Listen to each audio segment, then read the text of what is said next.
There is something about a genuine smile that no amount of jewelry or fine clothing can ever replicate. You have probably noticed it before, maybe in the face of an elderly neighbor who always waves at you from across the street, or in the eyes of a friend who shows up at your door on the very day you needed someone the most. That quiet warmth, that unmistakable glow, it does not come from anything that can be purchased or displayed. It comes from somewhere much deeper, somewhere that many of us have forgotten to look. We live in a world that celebrates surfaces. Every day, everywhere you turn, there are images telling you that beauty means smooth skin, expensive watches, designer bags, tall buildings, fast cars. And there is nothing wrong with appreciating those things. They have their place.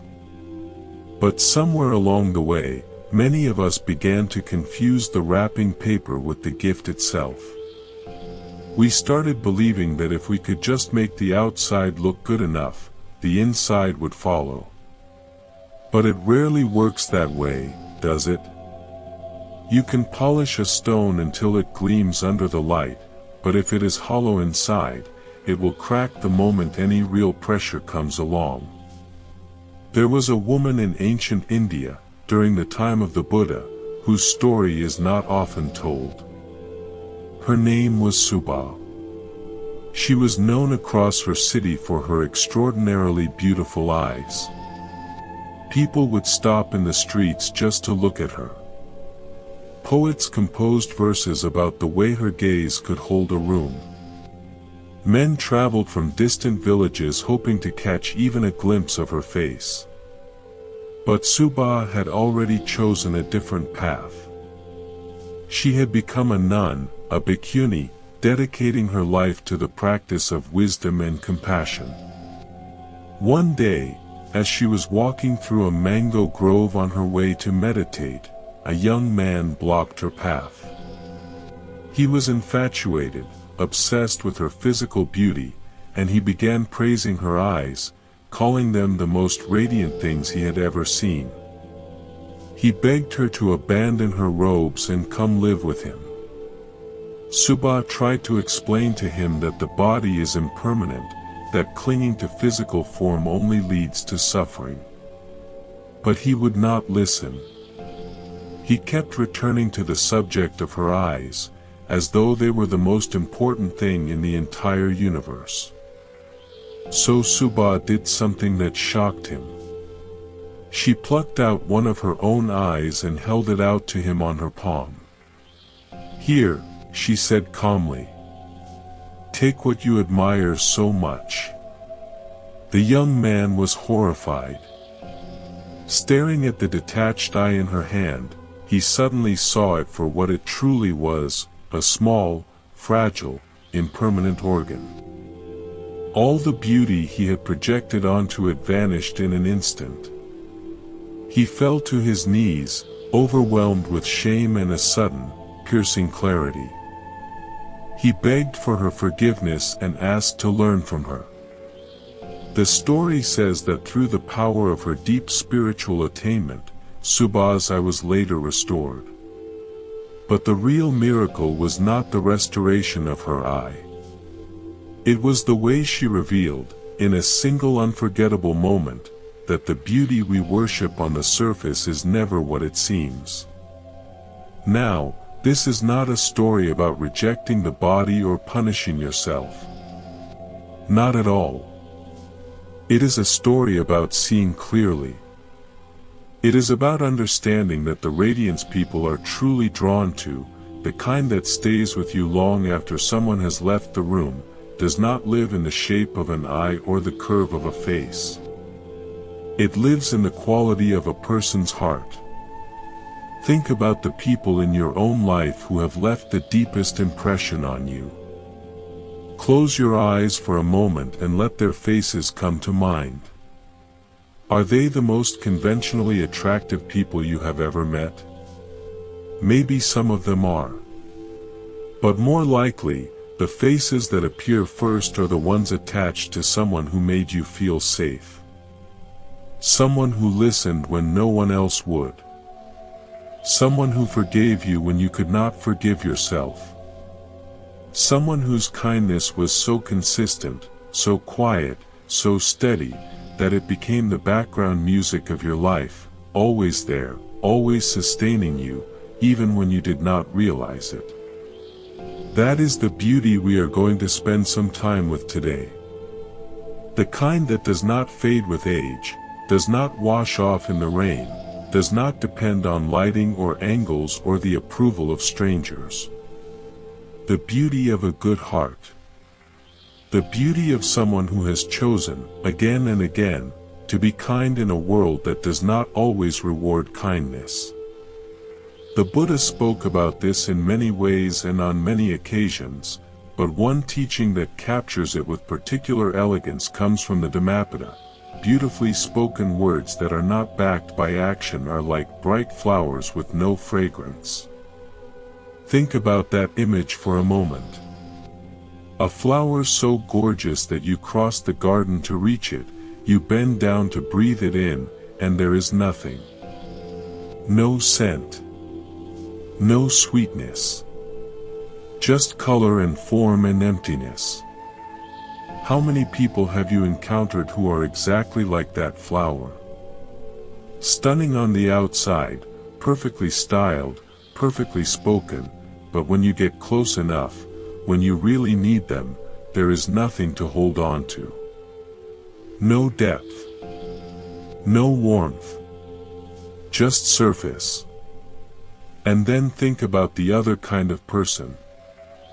Maybe they do not catch your eye across a crowded room. Maybe they do not photograph well. Maybe they wear the same simple clothes every day and never bother with the latest trends. But every word they speak carries the fragrance of sincerity. Every action they take is rooted in genuine care. When they tell you they are here for you, you believe it, because they have proven it 100 times over in 100 small ways. That is the flower with fragrance. That is real beauty. In the time of the Buddha, there lived a laywoman named Visakha, who was known as the foremost female supporter of the Sangha. She was, by the standards of her time, quite wealthy, and yes, she was also considered physically beautiful.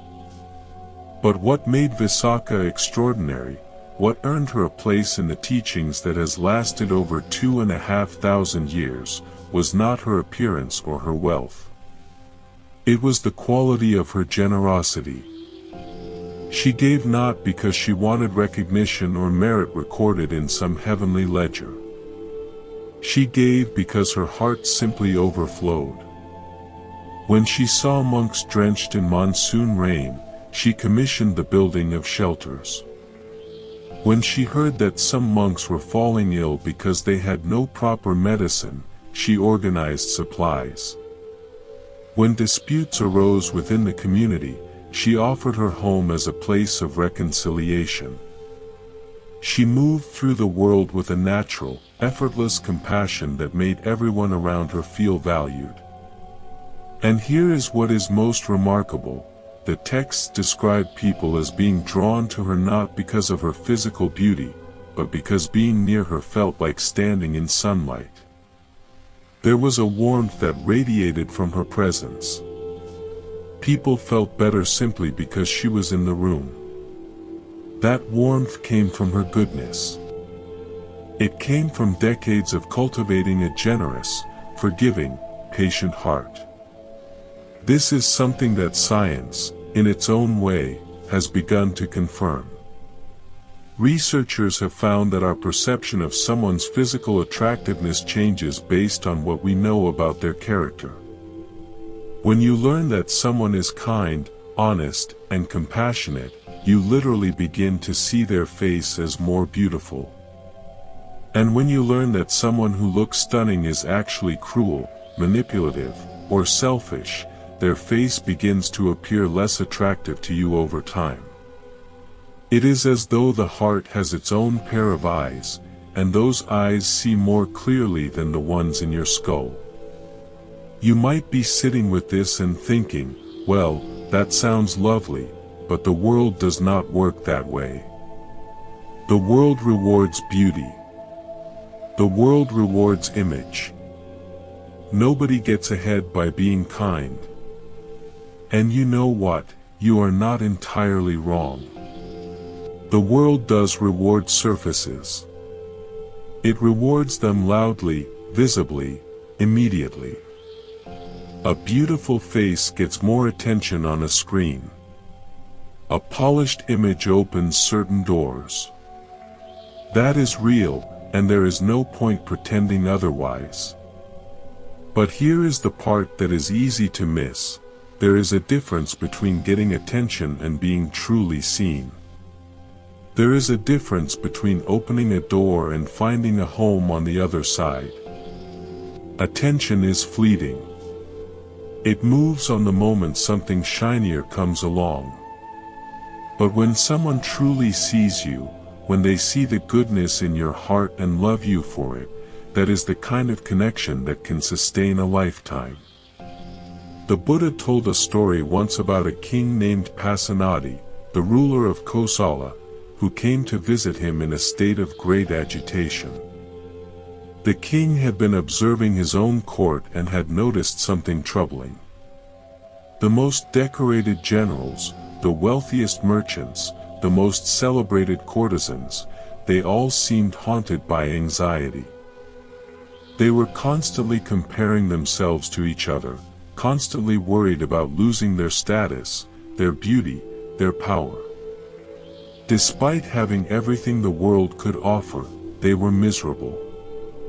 Meanwhile, the king noticed that some of the simplest monks in the Buddha's community, people who owned nothing more than a robe and a bowl, walked around with a peace and a radiance that his entire court could not match.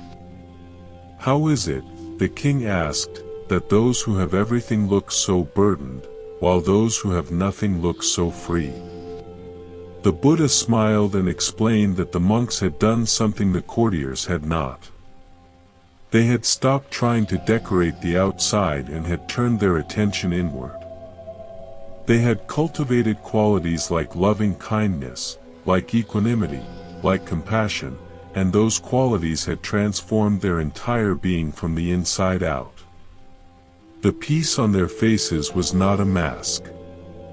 It was the natural expression of a heart that had been cared for, tended to, and set free.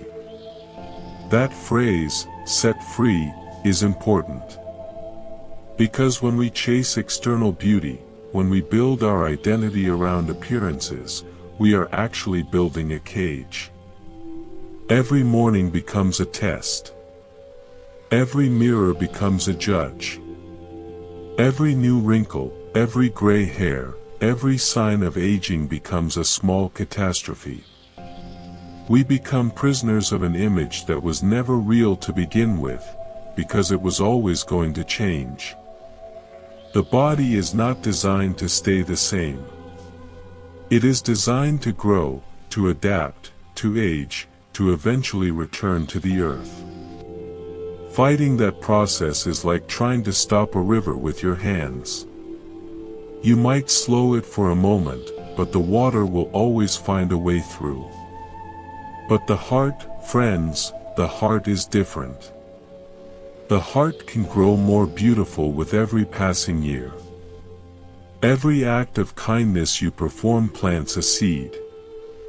Every moment of patience in the face of difficulty adds another layer of depth.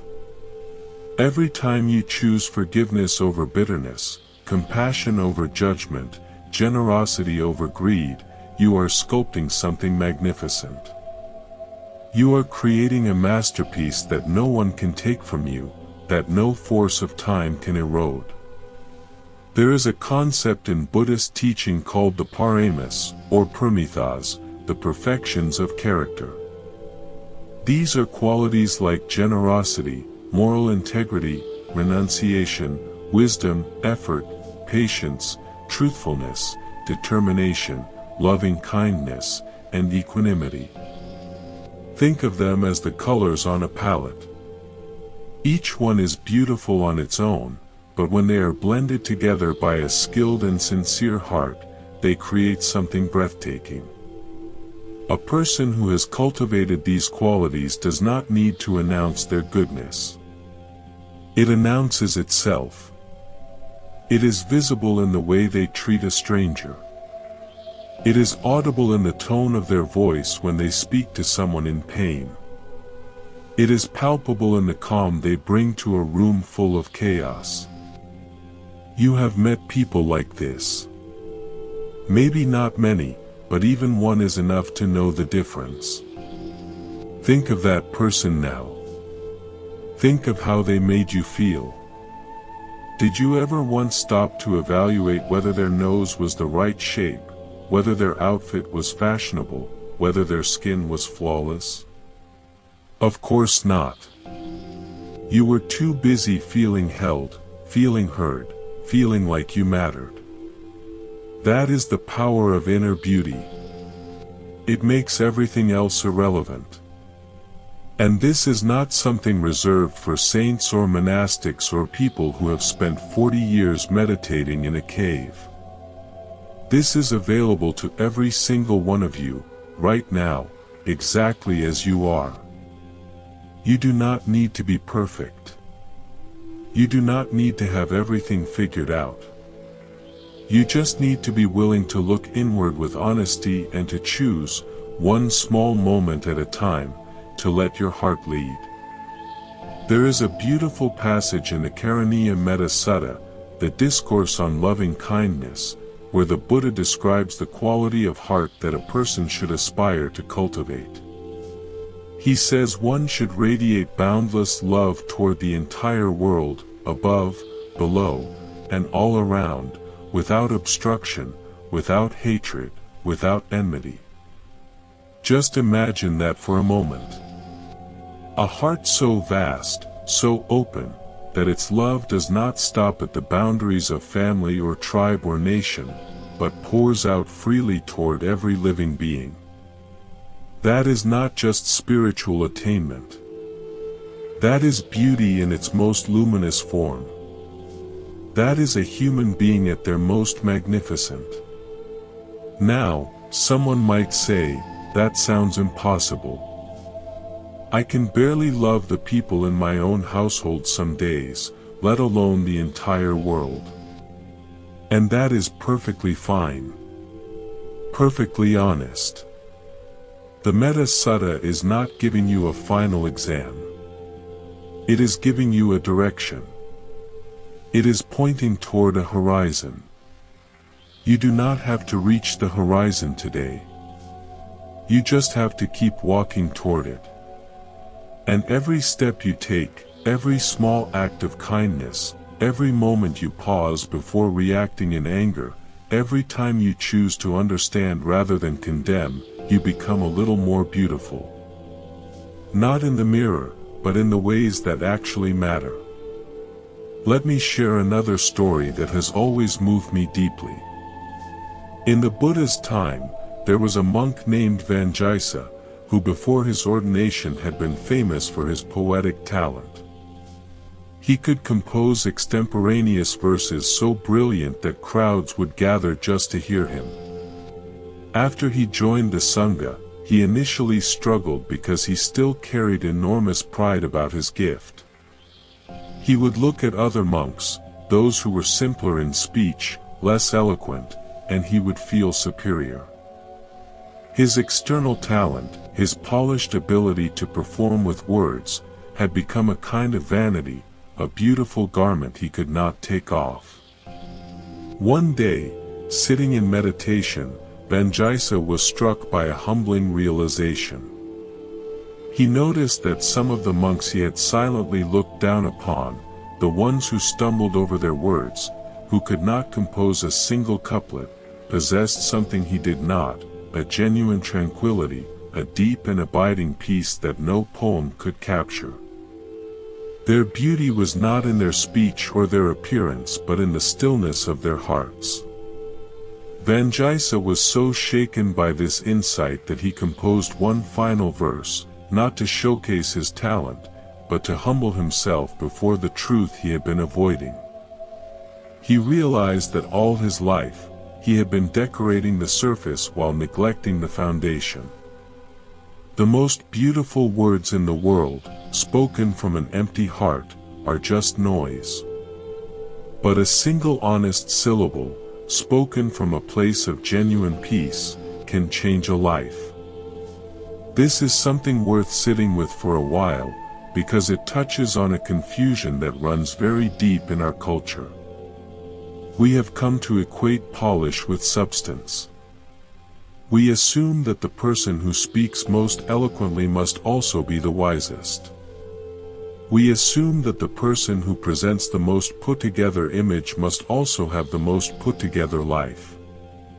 But how many times have you discovered that the person with the perfect social media profile is quietly falling apart behind the screen? How many times have you learned that the friend who always seemed so confident, so radiant, so untouchable, was actually carrying a loneliness they could not name? The Buddha had a term for this kind of confusion. He called it vipallasa, which means a perversion of perception. It is when the mind sees things upside down, mistaking the impermanent for the permanent, the unsatisfying for the satisfying, the insubstantial for the substantial. And nowhere is this perversion more active than in our relationship with beauty. We look at a face and call it beautiful, forgetting that in 10 years, 20 years, 50 years, that face will be entirely different. We look at a body and worship its form, forgetting that the form is changing with every breath, every heartbeat, every passing second. We pour our time and energy and money into preserving something that was never designed to be preserved, while the one thing that could truly grow more radiant with time, the heart, sits neglected like an untended garden. There is a lesser-known episode from the Pali Canon involving a monk named Pilandavaka. Before becoming a monk, Pilandavaka had been a Brahmin of high caste, accustomed to being treated with deference and respect. Even after his ordination, traces of his old arrogance lingered. He had a habit of addressing other monks and lay people with a condescending tone, using words that implied he saw himself as above them. Many people were offended, and complaints reached the Buddha. But instead of scolding Pilandavaka publicly, the Buddha simply explained to the community that Pilandavaka's speech was a leftover habit from many lifetimes of being born into privilege. His heart, the Buddha said, was actually pure. He meant no harm. His outer expression had not yet caught up with his inner transformation. This is a remarkable teaching, because it shows us that even the Buddha recognized a distinction between what appears on the surface and what lives underneath. The surface can be rough while the heart is tender. And more importantly for our conversation, the surface can be smooth and polished while the heart remains cold and untouched. What matters, what has always mattered, is the direction of the inner work. You know, friends, one of the most painful experiences a human being can go through is the feeling of not being enough. Not attractive enough, not successful enough, not interesting enough, not worthy enough of love. This feeling is so widespread that it has become almost invisible, like background noise that everyone hears but nobody talks about. We carry it into our relationships. We carry it into our work. We carry it into the quiet hours of the night when we lie awake, replaying our failures and magnifying our flaws. And so often, the way we try to soothe that feeling is by improving the outside. A new haircut, a new outfit, a new car, a new house. We redecorate the walls of the prison instead of finding the key to the door. The key, if it can be called that, has always been the same. It is the willingness to turn around and face what is within. Not with judgment, not with the harsh inner critic that tells you everything you do is wrong, but with the same tenderness you would offer a dear friend who came to you in distress. Buddhism calls this practice metta, loving kindness, and it begins not with loving others but with loving yourself. Not the narcissistic, self-aggrandizing love that social media promotes, but a quiet, steady, truthful love. The kind that says, I see my imperfections, and I hold them gently. I see my mistakes, and I meet them with understanding. I see my pain, and I do not run from it. When you begin to tend to your own heart in this way, something remarkable happens. The frantic need to impress others begins to quiet down. The desperate hunger for external validation begins to soften. You start to realize that the beauty you have been chasing out there in the world has been living inside you all along, buried under layers of self-doubt and comparison and fear. And as that inner beauty begins to surface, other people notice.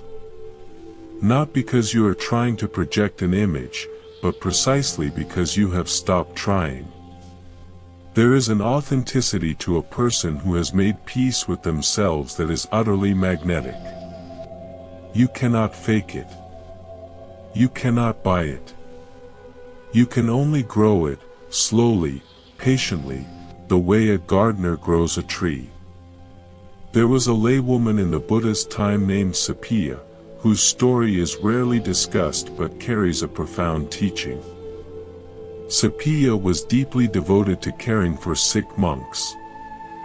She would visit the monasteries, tend to those who were ill, bring them food, and nurse them back to health.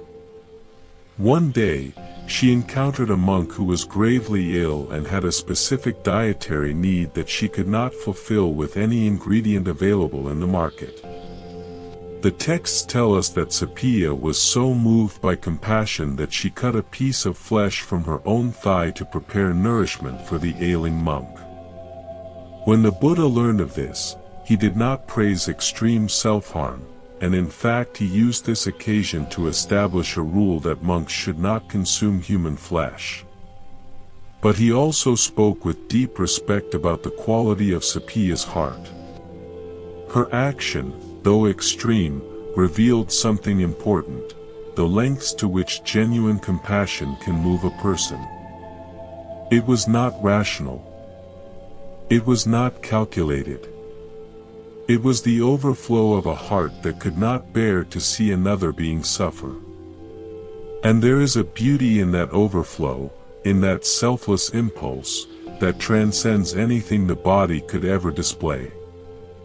Now, please understand, nobody is suggesting that you need to harm yourself to prove your compassion. That is not the point. The point is that when the heart is truly full of love, it does not ask for permission. It does not check whether the recipient is worthy. It does not calculate the cost. It simply gives. And that giving, that natural, spontaneous outpouring of care, is the most beautiful thing a human being is capable of. Think about mothers. Think about how many mothers you have known who would never be on the cover of a magazine, who have hands roughened by years of work, faces lined by worry and sleepless nights, bodies shaped by the bearing and nurturing of children. And yet, when their child is sick or frightened or lost, there is something in their eyes, in the way they hold and soothe and protect, that is more beautiful than any image ever captured by a camera. That fierce, tender, unyielding love, that willingness to give everything without asking for anything in return, it radiates from them like light from a lantern. No amount of cosmetic enhancement can reproduce that glow. It is the glow of a soul that has been polished not by vanity but by sacrifice. The Buddha often used the image of a lotus to describe spiritual beauty. The lotus grows in muddy water, pushing up through the murk and the silt, and when it finally breaks through the surface, its petals are immaculate. The mud does not stain it. The dirty water does not diminish it. In fact, it is the mud that nourishes it. Without the mud, the lotus would not exist. This is one of the most hopeful images in all of Buddha's teaching, because it tells you that your suffering, your struggles, your mistakes, your failures, they are not obstacles to beauty. They are the very soil from which beauty grows. Every hardship you have endured has the potential to deepen your compassion. Every heartbreak has the potential to widen your capacity for love. Every moment of darkness you have survived has the potential to make your light more authentic, more enduring, more real. You have probably met people who seem to glow with a particular kind of warmth, and when you learn their story, you discover that they have been through extraordinary pain. They have lost loved ones, faced illness, endured betrayal, survived hardship that would have broken many others. And yet, instead of becoming bitter, they became gentle. Instead of closing off, they opened up. Instead of hardening, they softened. Their suffering did not destroy them. It refined them. It burned away the superficial and left behind something pure and luminous. That is the lotus rising from the mud.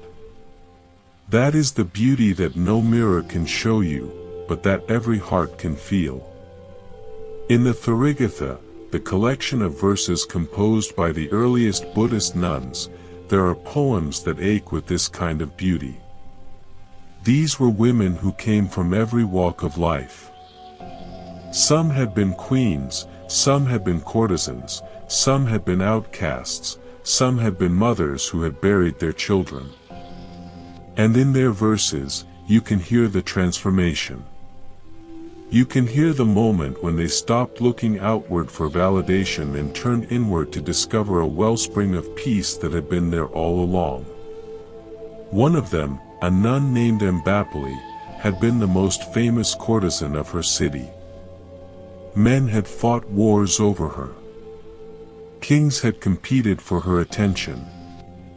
She had been the very embodiment of external beauty. But as she aged, she watched that beauty fade, and she composed verses of extraordinary honesty about the process. She described her hair, once lustrous and black, now thin and gray.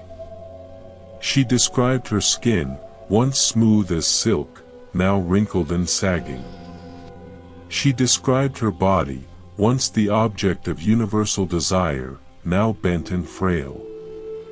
But there was no bitterness in her words. There was a serene acceptance, almost a relief, as though a great burden had been lifted. Because as her outer beauty faded, she discovered something within herself that could never fade, a clarity of mind, a depth of understanding, a peace that made all her former glory seem trivial by comparison. Mbapali's verses are not a lament. They are a celebration. She was celebrating the discovery that she was so much more than her body. She was more than the admiration of others. She was more than the reflection in the water. She was a vast, luminous awareness, capable of boundless love, capable of deep wisdom, capable of a beauty that age could only enhance, never diminish. This is not just a lesson from an ancient text. This is something you can see playing out every day if you pay attention. Watch the way people respond to someone who is genuinely kind. Not performatively kind, not kind for the camera, but deeply, naturally, habitually kind. There is something about their presence that puts people at ease. Strangers trust them. Children are drawn to them. Animals calm down around them. It is as though they emit a frequency that living beings instinctively recognize as safe. And that frequency, that energy, is beauty. It is beauty in its most primal and essential form, the signal that says, "You are welcome here. You are safe with me. You matter." Contrast that with the energy of someone who is all surface. Someone who has invested everything in their appearance, their image, their brand, but has neglected the work of the heart. There is often a tension around such people, a subtle unease. You might admire them from a distance, but up close, something feels off. There is a hollowness, a brittleness, as though you are looking at a beautiful eggshell that could crack at any moment. Because beauty without substance is fragile. It needs constant maintenance, constant reinforcement, constant reassurance from the outside world. One unkind comment, one unflattering photograph, one sign of aging, and the whole edifice begins to tremble. But beauty that comes from within, from a lifetime of choosing compassion over cruelty, patience over anger, generosity over greed, that beauty is unshakable. It does not need anyone's approval. It does not depend on circumstances. It is not threatened by time.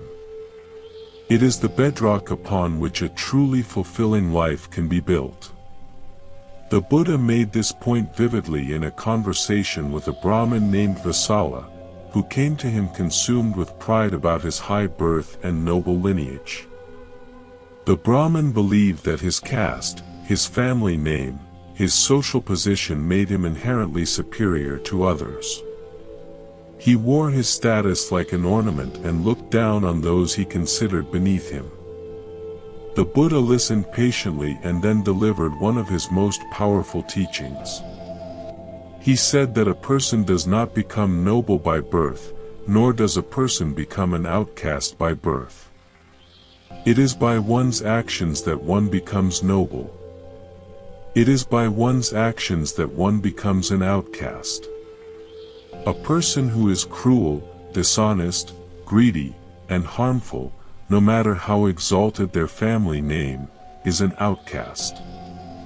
A person who is kind, truthful, generous, and harmless, no matter how humble their origins, is truly noble. This teaching cut through the entire social structure of ancient India like a blade of light through darkness. It said that the measure of a human being is not what they were born with, not the color of their skin, the shape of their face, the wealth of their family, or the prestige of their name. The measure is what they do with what they have. The measure is the quality of their heart. And that quality is available to everyone, regardless of circumstance. Friends, this might be one of the most liberating truths ever spoken. Because if beauty were truly about genetics, about bone structure, about the lottery of birth, then most of us would be locked out of it forever. But if beauty is about the heart, then every single person alive has the power to become beautiful. Every act of kindness is a brushstroke on the canvas. Every moment of compassion adds depth and color. Every choice to forgive instead of hold a grudge, to help instead of ignore, to listen instead of lecture, makes the portrait a little more luminous. And the most extraordinary thing is that this kind of beauty does not compete. It does not diminish when others possess it. In fact, it multiplies. When one person's kindness inspires another person's kindness, which inspires yet another's, the beauty spreads like wildfire, and the world becomes more radiant with every passing act. There is a quiet teaching hidden in the Jataka tales, the stories of the Buddha's previous lives, that illustrates this perfectly. In one lifetime, the Bodhisattva was born as a humble tree spirit living in a small, unremarkable tree at the edge of a great forest. The grand trees around him were enormous, towering, magnificent to behold. Travelers would come from far away to admire them, to sit in their shade, to marvel at their height and girth. Nobody paid any attention to the small tree at the edge. But when a terrible storm came, a storm so fierce that it uprooted even the mightiest trees, the small tree survived. Its roots were deep. Its trunk was flexible. It bent with the wind instead of fighting it, and when the storm passed, it was the only tree left standing. The travelers who returned after the storm were astonished. The trees they had admired for their grandeur were all destroyed. But the humble tree, the one they had overlooked, stood quietly in the clearing, offering its modest shade to anyone who needed it. The Bodhisattva, speaking as the tree spirit, said, "Greatness is not in the height of the trunk or the spread of the branches. Greatness is in the depth of the roots." And what are roots, in human terms, if not the unseen qualities of the heart? Patience, humility, integrity, love. These are the roots that keep a person standing when the storms of life come, and they always come. You might be going through a storm right now. You might be looking in the mirror and not liking what you see. You might be scrolling through images of other people's lives and feeling like you do not measure up. You might be carrying a heaviness in your chest that makes it hard to believe there is anything beautiful about you at all. If that is where you are tonight, then please hear this: the fact that you are still here, still breathing, still trying, still hoping, that is beautiful. The fact that despite everything you have been through, you have not given up on the possibility of goodness, that is beautiful. The fact that you are listening to these words right now, that some part of you still longs for peace, for meaning, for connection, that is beautiful beyond measure. You do not need to fix anything about yourself to be worthy of love. You do not need to lose weight or gain weight or change your hair or clear your skin or buy better clothes or drive a nicer car. You need to remember what you already are beneath all the noise and the doubt and the comparison, a human being with the capacity for extraordinary love. That capacity is your beauty. It has always been your beauty. And no amount of aging, no change in circumstance, no failure, no loss, no rejection can ever take it away from you. There was a moment in the Buddha's teaching career that captures this with quiet perfection. A group of young men, the sons of wealthy families, were out in the forest having a picnic with a courtesan they had hired for entertainment. While they were distracted, the courtesan stole their valuables and fled. The young men went searching for her and stumbled upon the Buddha sitting peacefully under a tree. They asked him if he had seen a woman pass by.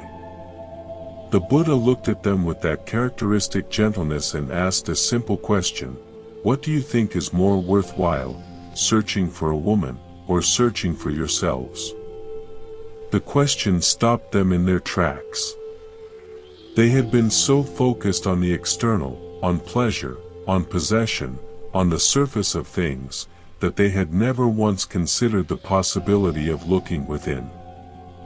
And in that moment of pause, in that single question, several of them caught a glimpse of something they had never seen before, the possibility that the greatest treasure was not out there somewhere, waiting to be found, but in here, waiting to be uncovered. That question is still alive, you know. It is still hanging in the air, waiting for each of us to hear it. What is more worthwhile, chasing after the surfaces of this world, or discovering the depths of your own heart? The answer, when it comes, does not arrive as a thought. It arrives as a feeling, a quiet settling, a gentle exhale, a sense of coming home to a place you never actually left. And when you arrive there, when you touch that place within yourself where kindness lives, where compassion breathes, where love has been patiently waiting for you all along, you will understand what beauty truly means. Not as a concept, not as an ideal, but as a living, breathing reality that you carry with you everywhere you go, in every glance, in every word, in every silent act of grace that nobody else may ever see, but that changes the fabric of the world in ways you cannot even begin to imagine. Have you ever watched the sunrise on a morning when you were deeply at peace? Not rushing to get somewhere, not anxious about the day ahead, just present, just still, just watching the light slowly pour over the edge of the world like honey. On a morning like that, everything looks beautiful. The cracked pavement, the rusted gate, the old dog sleeping on the porch, everything seems to glow with a quiet perfection. And you realize that the beauty is not really in the objects themselves. It is in the quality of your seeing. When the heart is calm, when the mind is clear, when there is no grasping and no aversion, beauty reveals itself everywhere. It was always there. You just could not see it because you were too busy, too distracted, too caught up in the endless chase after something more, something better, something other than what was right in front of you. This is one of the most profound gifts that a kind heart gives to its owner. It changes not only how others see you, but how you see the world. A person consumed by jealousy looks at the world and sees threats everywhere. A person consumed by greed looks at the world and sees scarcity everywhere. But a person whose heart is rooted in loving kindness looks at the world and sees the possibility of connection, of warmth, of shared humanity, in the most unexpected places. The kind heart is its own lens, and through that lens, the ordinary becomes extraordinary. There is an old story from the Buddhist tradition about a king named Mahakappana, who ruled a distant kingdom with great prosperity and power. He had everything a person could desire: a beautiful palace, a devoted queen, vast lands, loyal subjects, more gold than he could spend in 100 lifetimes. Yet Mahakappana felt something was missing. There was a restlessness in him that no amount of luxury could soothe. One day, a group of traveling merchants passed through his kingdom and mentioned the name of the Buddha. Just hearing the word Buddha sent a shiver through Mahakappana's entire being. He could not explain it. It was not intellectual curiosity.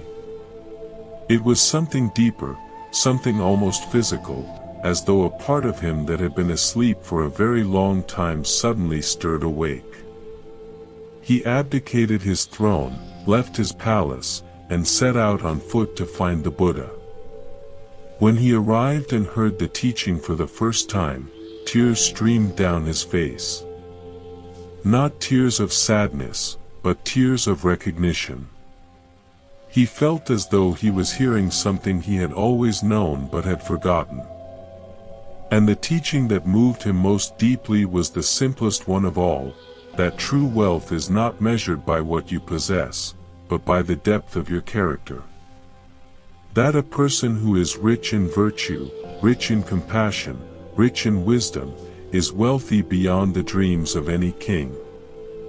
Mahakappana gave up everything the world calls beautiful, the gold, the silk, the marble, the power, and in return, he discovered a beauty that made all of it seem like cheap glass.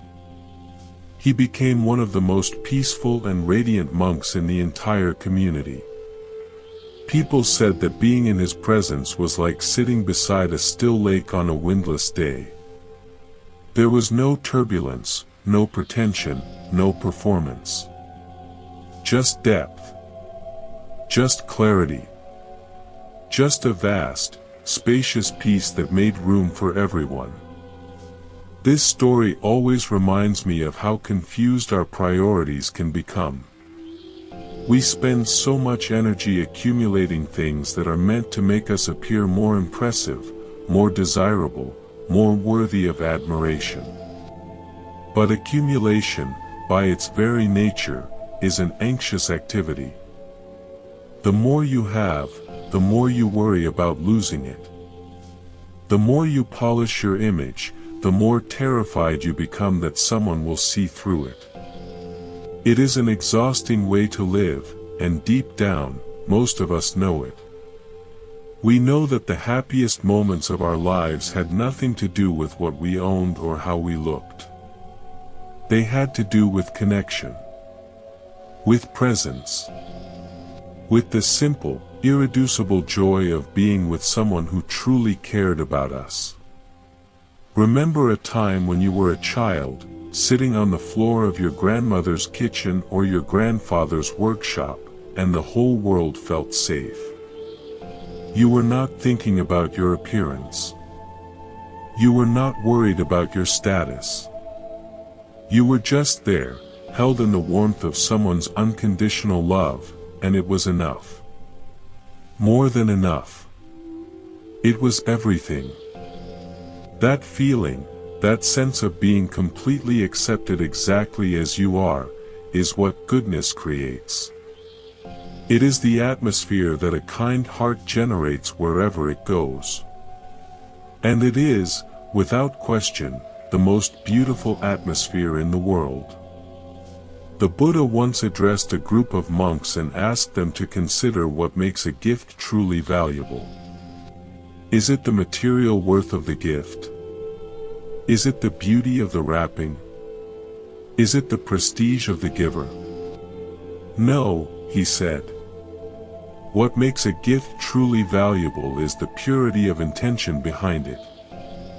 A wealthy man who gives a fortune out of a desire for fame and recognition has given less, in spiritual terms, than a poor woman who offers a handful of rice with a heart overflowing with genuine care. The gift is not the object. The gift is the love that travels with it. The gift is the invisible warmth that passes from one heart to another in the moment of giving. And is this not true of beauty as well? The real gift of a beautiful person, a truly beautiful person, is not their face or their figure. It is the love they radiate, the safety they create, the permission they give others to be imperfect, to be vulnerable, to be human. When you are in the presence of someone who has cultivated genuine inner beauty, you do not feel pressured to perform. You do not feel the need to be impressive or witty or attractive. You feel free to be exactly what you are, and that freedom is the most generous gift anyone can offer. There is a teaching in the Anguttara Nikaya where the Buddha describes 4 kinds of beauty that a person can possess. The first is the beauty of physical form. The second is the beauty of wealth and possessions. The third is the beauty of good reputation. And the fourth is the beauty of virtuous conduct. He then explains that of these 4, only the last one, the beauty of virtuous conduct, has any real and lasting value. The first 3 can be lost in an instant. An illness can take your health. A flood can take your wealth. A single misunderstanding can destroy your reputation. But virtuous conduct, the habitual practice of kindness, honesty, generosity, and restraint, becomes part of the very fabric of who you are. It cannot be taken away by external circumstances. It follows you wherever you go, into every relationship, every challenge, every moment of joy and sorrow, and it remains with you even when everything else has been stripped away. Think about that for a moment. When everything is taken from you, when the job is gone and the money is gone and the youth is gone and the people who once admired you have moved on, what remains? If you have built your life on surfaces, then nothing remains. You are left standing in an empty room, surrounded by the echoes of a beauty that was never really yours. But if you have built your life on goodness, if you have invested your years in becoming more patient, more forgiving, more compassionate, more honest, then what remains is everything that matters. You are left standing in the fullness of who you truly are, and that fullness is breathtaking. Friends, I want to tell you about a monk named Sariputta, who was one of the Buddha's 2 chief disciples and was renowned as the master of wisdom. But the story I want to share is not about his wisdom. It is about his tenderness. The texts tell us that Sariputta had a special gift for caring for those who were sick, struggling, or overlooked. While other monks focused on deep meditation or scholarly debate, Sariputta would quietly tend to the needs of the community. He would mend robes, prepare medicine, sit beside a monk who was dying, guide a confused newcomer through the routines of monastic life. He did these things without fanfare, without seeking recognition, without any desire to be seen as noble or self-sacrificing. He simply noticed what needed to be done, and he did it. There is a moment recorded in the texts where a young novice monk made a serious mistake during a ceremony, and the other senior monks scolded him harshly. The novice was mortified, ready to abandon the monastic life entirely. Sariputta found him sitting alone, weeping. Instead of lecturing him, instead of repeating the criticisms, Sariputta sat down beside him and said nothing for a long time. He simply sat with him. And then, gently, he began to share a story about his own early mistakes, his own moments of confusion and embarrassment, his own struggles to learn. He made the young monk feel that stumbling was not a sign of failure but a natural part of the path. By the time Sariputta finished speaking, the novice was smiling. He stayed in the community and eventually became a respected teacher himself. That small, quiet act, sitting beside someone in their humiliation and saying, "Me too," is one of the most beautiful things a human being can do. It requires no talent. It requires no beauty. It requires no wealth or status or education. It only requires a heart that has been softened by its own suffering, a heart that remembers what it feels like to be lost and therefore cannot look away when someone else is lost. You know, we often think of compassion as something grand, something dramatic, something that involves great sacrifice or heroic effort. And sometimes it is. But far more often, compassion is quiet. It is the coworker who notices you are having a hard day and brings you a cup of coffee without being asked. It is the stranger who lets you go ahead in line because they can see you are exhausted. It is the friend who does not try to fix you when you are crying, who just hands you a tissue and sits with you in the mess. These small acts may seem insignificant, but they are the building blocks of a beautiful life. They are the stitches that hold the fabric of the world together. And the person who performs them regularly, habitually, naturally, without even thinking about it, that person is radiating a beauty that the most sophisticated camera could never capture. There is something else that the practice of kindness does that is rarely discussed. It heals the person who practices it. Every time you extend compassion to another being, something softens inside you.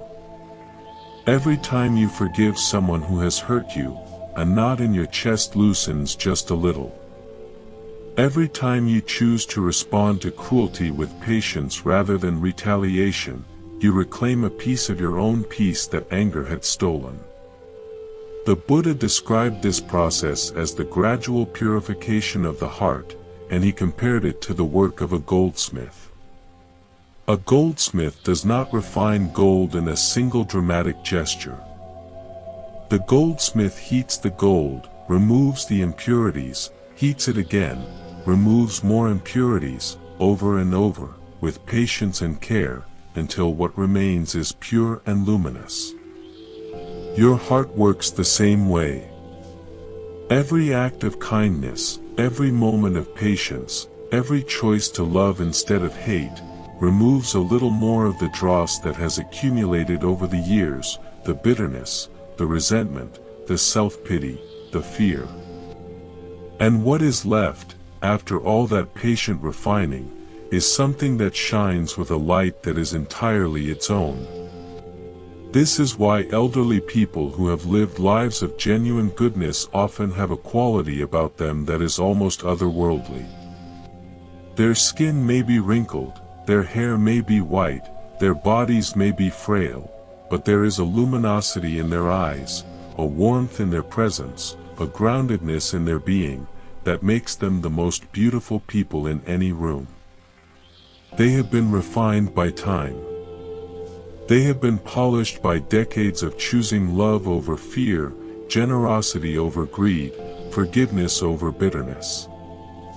And the result is a beauty so authentic, so unforced, so deeply rooted in the reality of who they are, that it takes your breath away. I think this is what the Buddha meant when he said that the Dharma, the truth, is beautiful in the beginning, beautiful in the middle, and beautiful in the end. He was not talking about an abstract philosophical concept. He was talking about what happens to a human life when it is lived in alignment with goodness. In the beginning, when you first choose kindness, it is beautiful because it is fresh, because it is a conscious decision to swim against the current of a world that often rewards selfishness.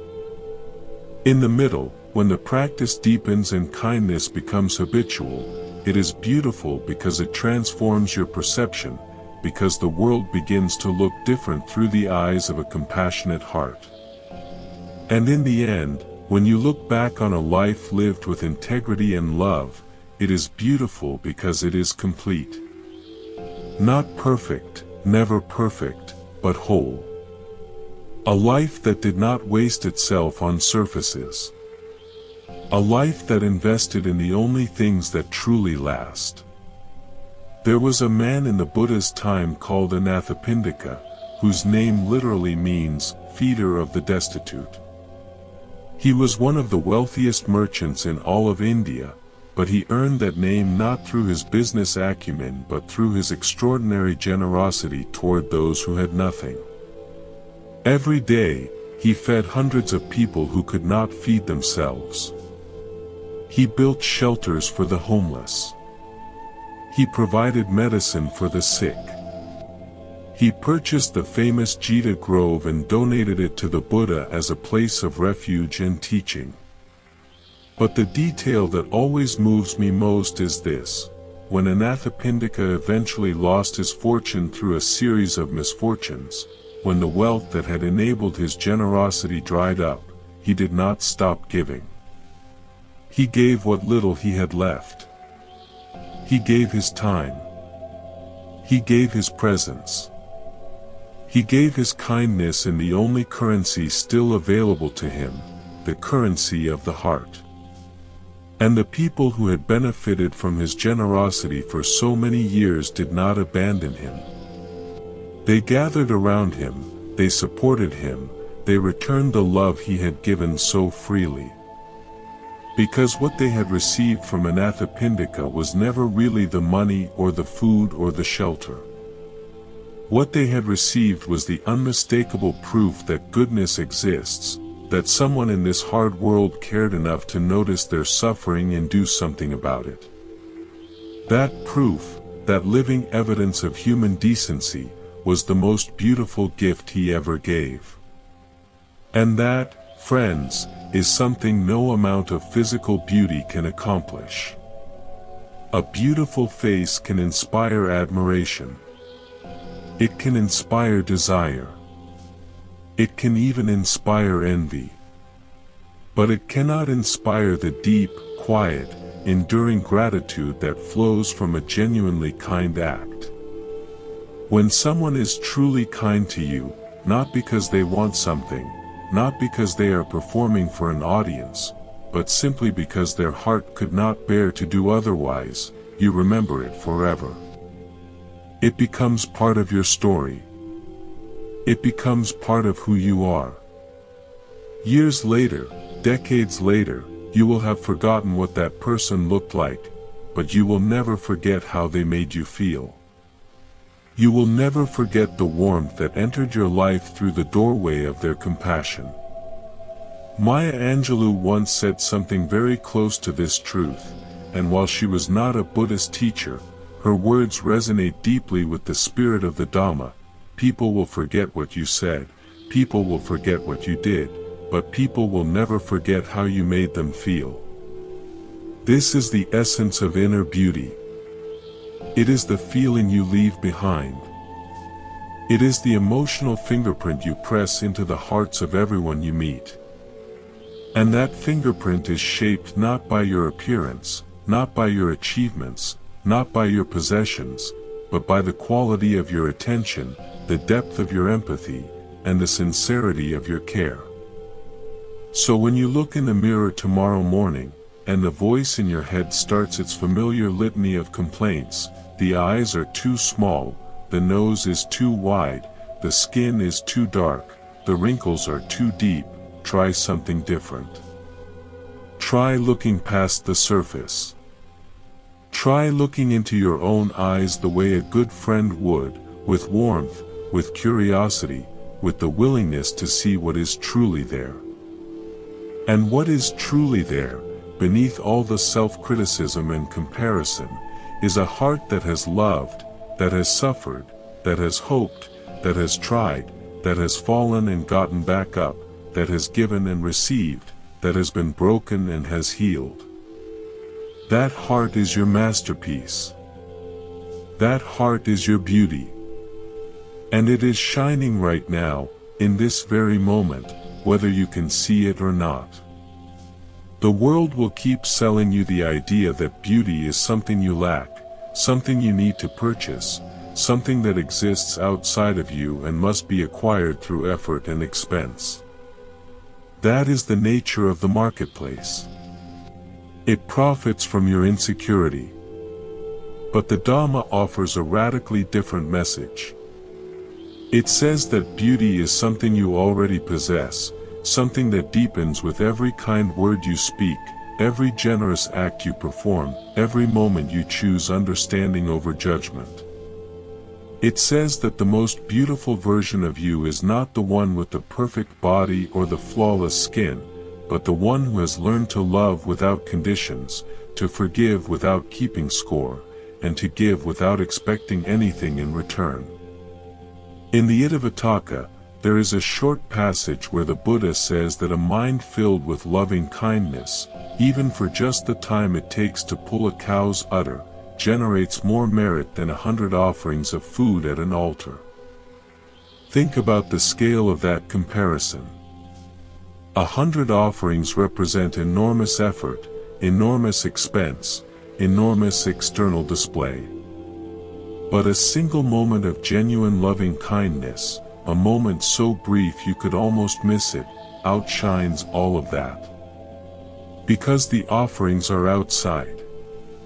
The loving kindness is inside. The offerings can be performed mechanically, out of obligation or habit. But loving kindness, real loving kindness, can only arise from a heart that has been tended to, a heart that has done the quiet, invisible, unglamorous work of becoming truly good. And that work, that inner cultivation, is the source of all real beauty in this world, the beauty that does not advertise itself, does not compete for attention, does not need a spotlight or a stage, but simply exists, quietly, steadily, like the warmth of a fire in a cold room that draws everyone closer without a single word being spoken. You know, there is a particular kind of loneliness that comes from being admired but not understood. It is a loneliness that beautiful people, outwardly beautiful people, know intimately but rarely talk about. When the world reduces you to your appearance, when every interaction begins and ends with the surface, you start to wonder whether anyone has ever actually seen you. Not your face, not your body, not the carefully curated version of yourself that you present to the world, but you. The messy, complicated, contradictory, deeply human you that exists behind the image. That loneliness is one of the quiet tragedies of a culture obsessed with appearances. It tells us that even the people we envy, the ones whose faces and bodies seem to open every door, are often starving for the very thing that inner beauty provides, genuine connection. The feeling of being known. The experience of being loved not for what you look like, but for who you are when no one is looking. During the Buddha's time, there lived a woman named Khema, who was the queen consort of King Bimbisara of Magadha. Khema was celebrated throughout the kingdom for her extraordinary physical beauty. She was so proud of her appearance that she actively avoided visiting the Buddha, because she had heard that he often spoke about the impermanence of the body, and she did not want to hear anything that might diminish her self-image. She loved her beauty. It was her identity, her source of confidence, her shield against the uncertainties of life. King Bimbisara, who was a devoted follower of the Buddha, tried many times to persuade her to come and listen to a teaching, but she always refused. He eventually resorted to having poets compose songs about the beauty of the monastery gardens, knowing that Khema's love of beautiful surroundings would lure her there. And it worked. Khema came to the monastery, drawn not by the Dharma but by the promise of lovely scenery.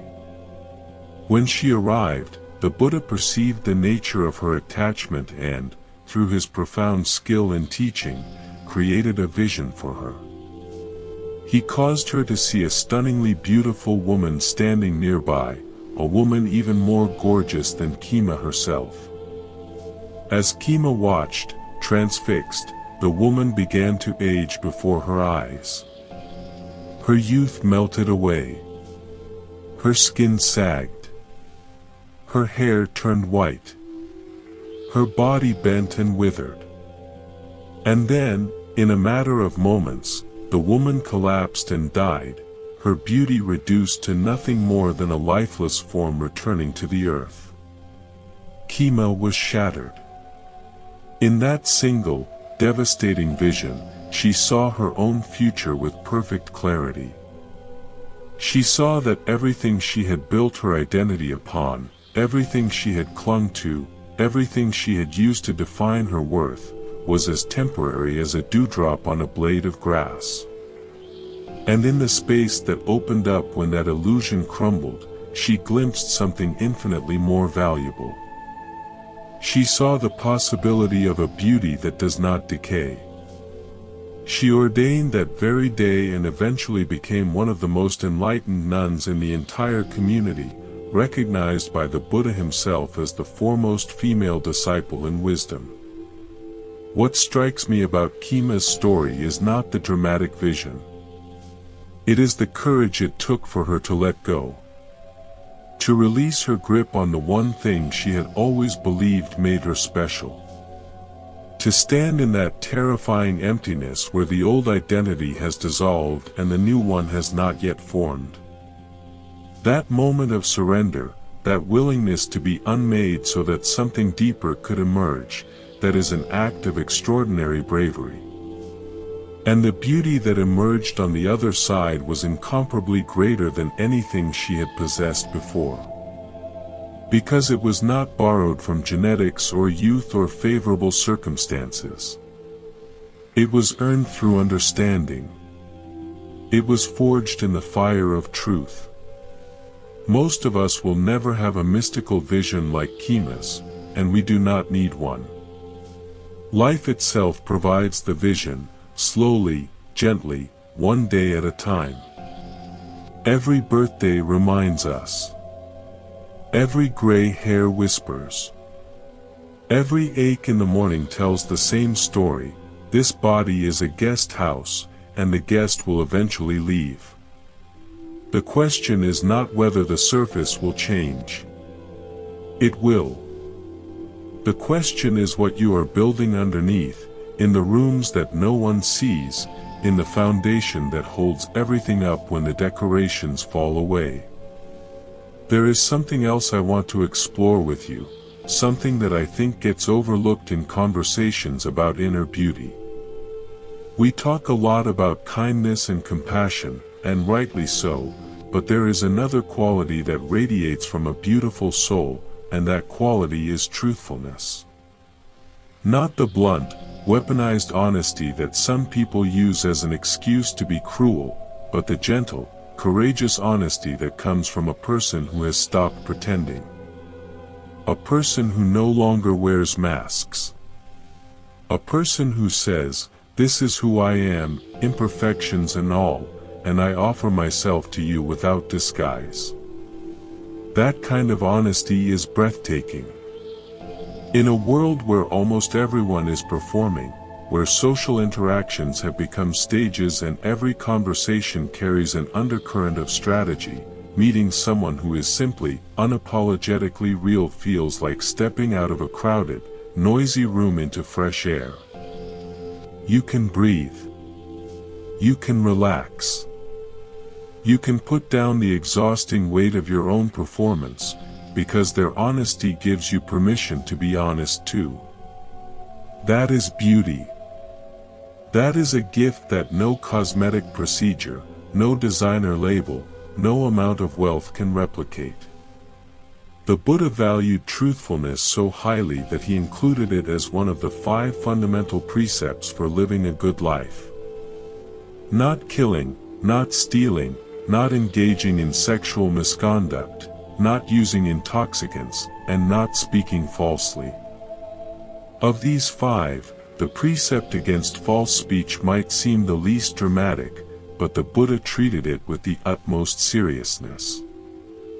He once told his son Rahula, who was just a young boy at the time, that a person who has no shame in telling a deliberate lie is capable of any wrongdoing whatsoever.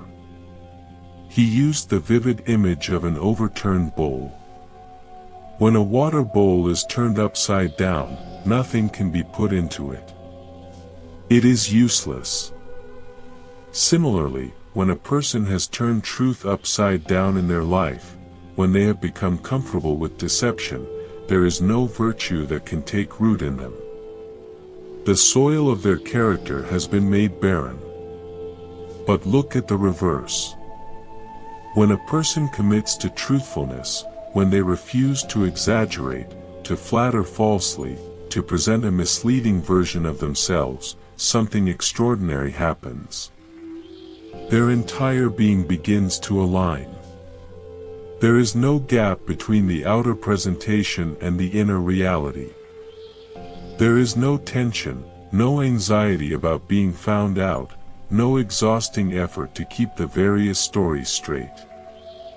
They become integrated, whole, and that wholeness radiates outward as a palpable sense of trustworthiness. You feel it immediately when you meet such a person. You feel safe. You feel that you can show them your real face, because they have already shown you theirs. I knew a story from the Vinaya texts about a monk who was struggling terribly with vanity. He had been a handsome man before his ordination, and even after shaving his head and donning the simple robes, he found himself constantly preoccupied with his appearance. He would adjust his robes to look more elegant. He would walk in a way he thought was dignified and impressive.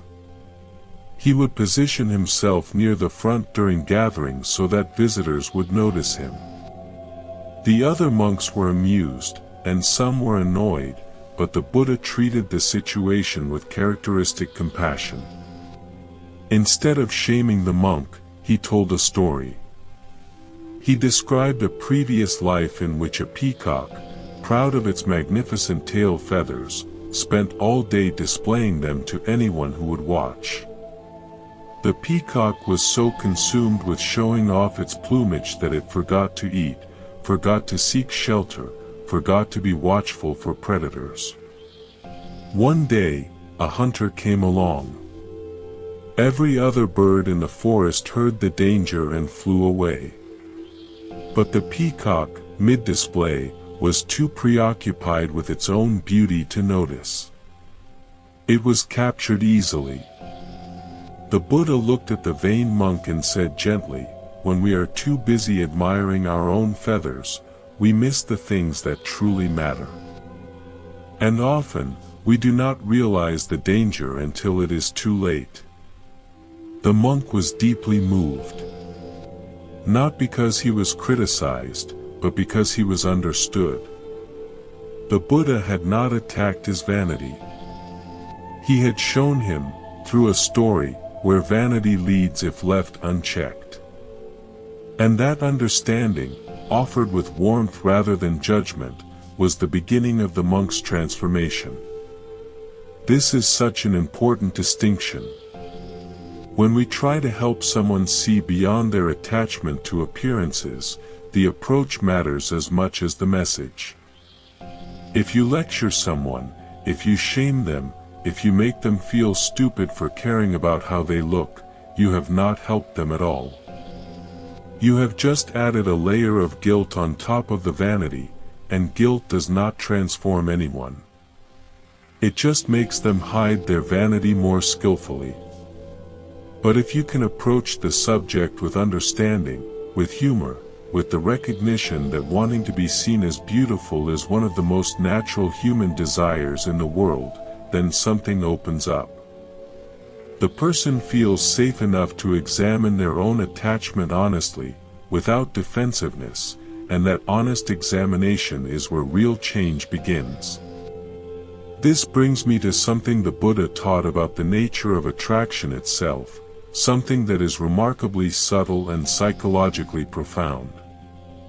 He observed that when we find someone attractive, we are not actually responding to the person as they are. We are responding to a mental construction, an image we have created in our own minds, made up of our desires, our projections, our fantasies, our past experiences. We see smooth skin and project health and fertility. We see symmetrical features and project genetic fitness. We see expensive clothing and project success and security. None of these projections tell us anything about the person's actual character, their actual capacity for love, their actual depth of soul. They tell us about our own conditioning. They tell us about what our culture has taught us to value. And so often, when the initial attraction fades, when the projections dissolve and we begin to see the real person underneath, we feel disappointed. Not because the person has changed, but because our illusion has crumbled. Genuine attraction, the kind that deepens rather than fades, is rooted in something entirely different. It is rooted in the experience of being seen and accepted. It is rooted in shared vulnerability, in the willingness to be honest about your fears and failures and still be met with warmth. It is rooted in watching someone choose kindness when cruelty would have been easier, watching someone tell the truth when a lie would have been more comfortable, watching someone extend forgiveness when holding a grudge would have been more satisfying. These moments do not photograph well. They will never go viral. But they build a kind of attraction that can last a lifetime, because they are based not on projection but on reality. Not on what we imagine someone to be, but on who they actually are. There is a passage in the Samyutta Nikaya where the Buddha is approached by a deity who asks a riddle: what is the greatest adornment for a human being? The Buddha answers without hesitation, moral virtue is the greatest adornment. Not jewels. Not silk. Not gold. Moral virtue. The habitual practice of doing what is right, even when no one is watching, even when it is inconvenient, even when it costs you something. That practice wraps around a person like the finest garment, and unlike any garment made of cloth or thread, it never wears out, never goes out of fashion, and never needs to be replaced. Think about the people throughout history who are remembered as truly beautiful, not in the superficial sense, but in the way that makes you ache with admiration. They are almost never the people who had the most symmetrical faces or the most fashionable wardrobes. They are the ones who stood up for justice when it was dangerous. The ones who gave when they had little. The ones who spoke truth to power at great personal cost. The ones who loved the unloved. The ones who saw dignity in every human being, regardless of caste or class or condition. Their beauty did not come from their bones or their skin. It came from their choices. And those choices, accumulated over a lifetime, created a radiance that centuries have not been able to dim. You carry that same potential inside you right now, in this very moment. You carry it not as some distant aspiration, not as something you might achieve after years of effort, but as an immediate possibility. The next time you encounter someone who is struggling, and you choose to stop and listen instead of hurrying past, you are being beautiful. The next time someone hurts you, and you choose to respond with patience instead of retaliation, you are being beautiful. The next time you look at someone the world has decided is unimportant, someone the world overlooks, and you treat them with dignity and respect, you are being beautiful. These moments are not preparation for beauty. They are beauty, here and now, alive and breathing and real. There was a monk in ancient times named Assaji, one of the first 5 disciples of the Buddha. Assaji is not famous for any grand teaching or dramatic miracle. He is famous for one thing, the quality of his presence. The story goes that the great Sariputta, before he became the Buddha's chief disciple, was walking through a town when he spotted Assaji walking on his alms round. Sariputta had never met Assaji before, had never heard him speak, knew nothing about him. But something about the way Assaji moved stopped Sariputta in his tracks. The way he walked. The way he held his bowl. The way his eyes rested gently on the ground before him. There was a serenity, a grace, an unmistakable inner stillness that radiated from every step. Sariputta was so moved that he followed Assaji at a distance, waiting for an appropriate moment to approach. When he did, he asked Assaji to share the essence of his teacher's message. Assaji offered a brief summary of the Buddha's teaching on dependent origination, of those things that arise from causes. The Buddha has told the causes, and also what their cessation is. Just a few words. Nothing elaborate. Nothing dramatic. But those few words, combined with the overwhelming beauty of Assaji's presence, transformed Sariputta's entire life. He became a follower of the Buddha that very day. Here is what I find so remarkable about this encounter.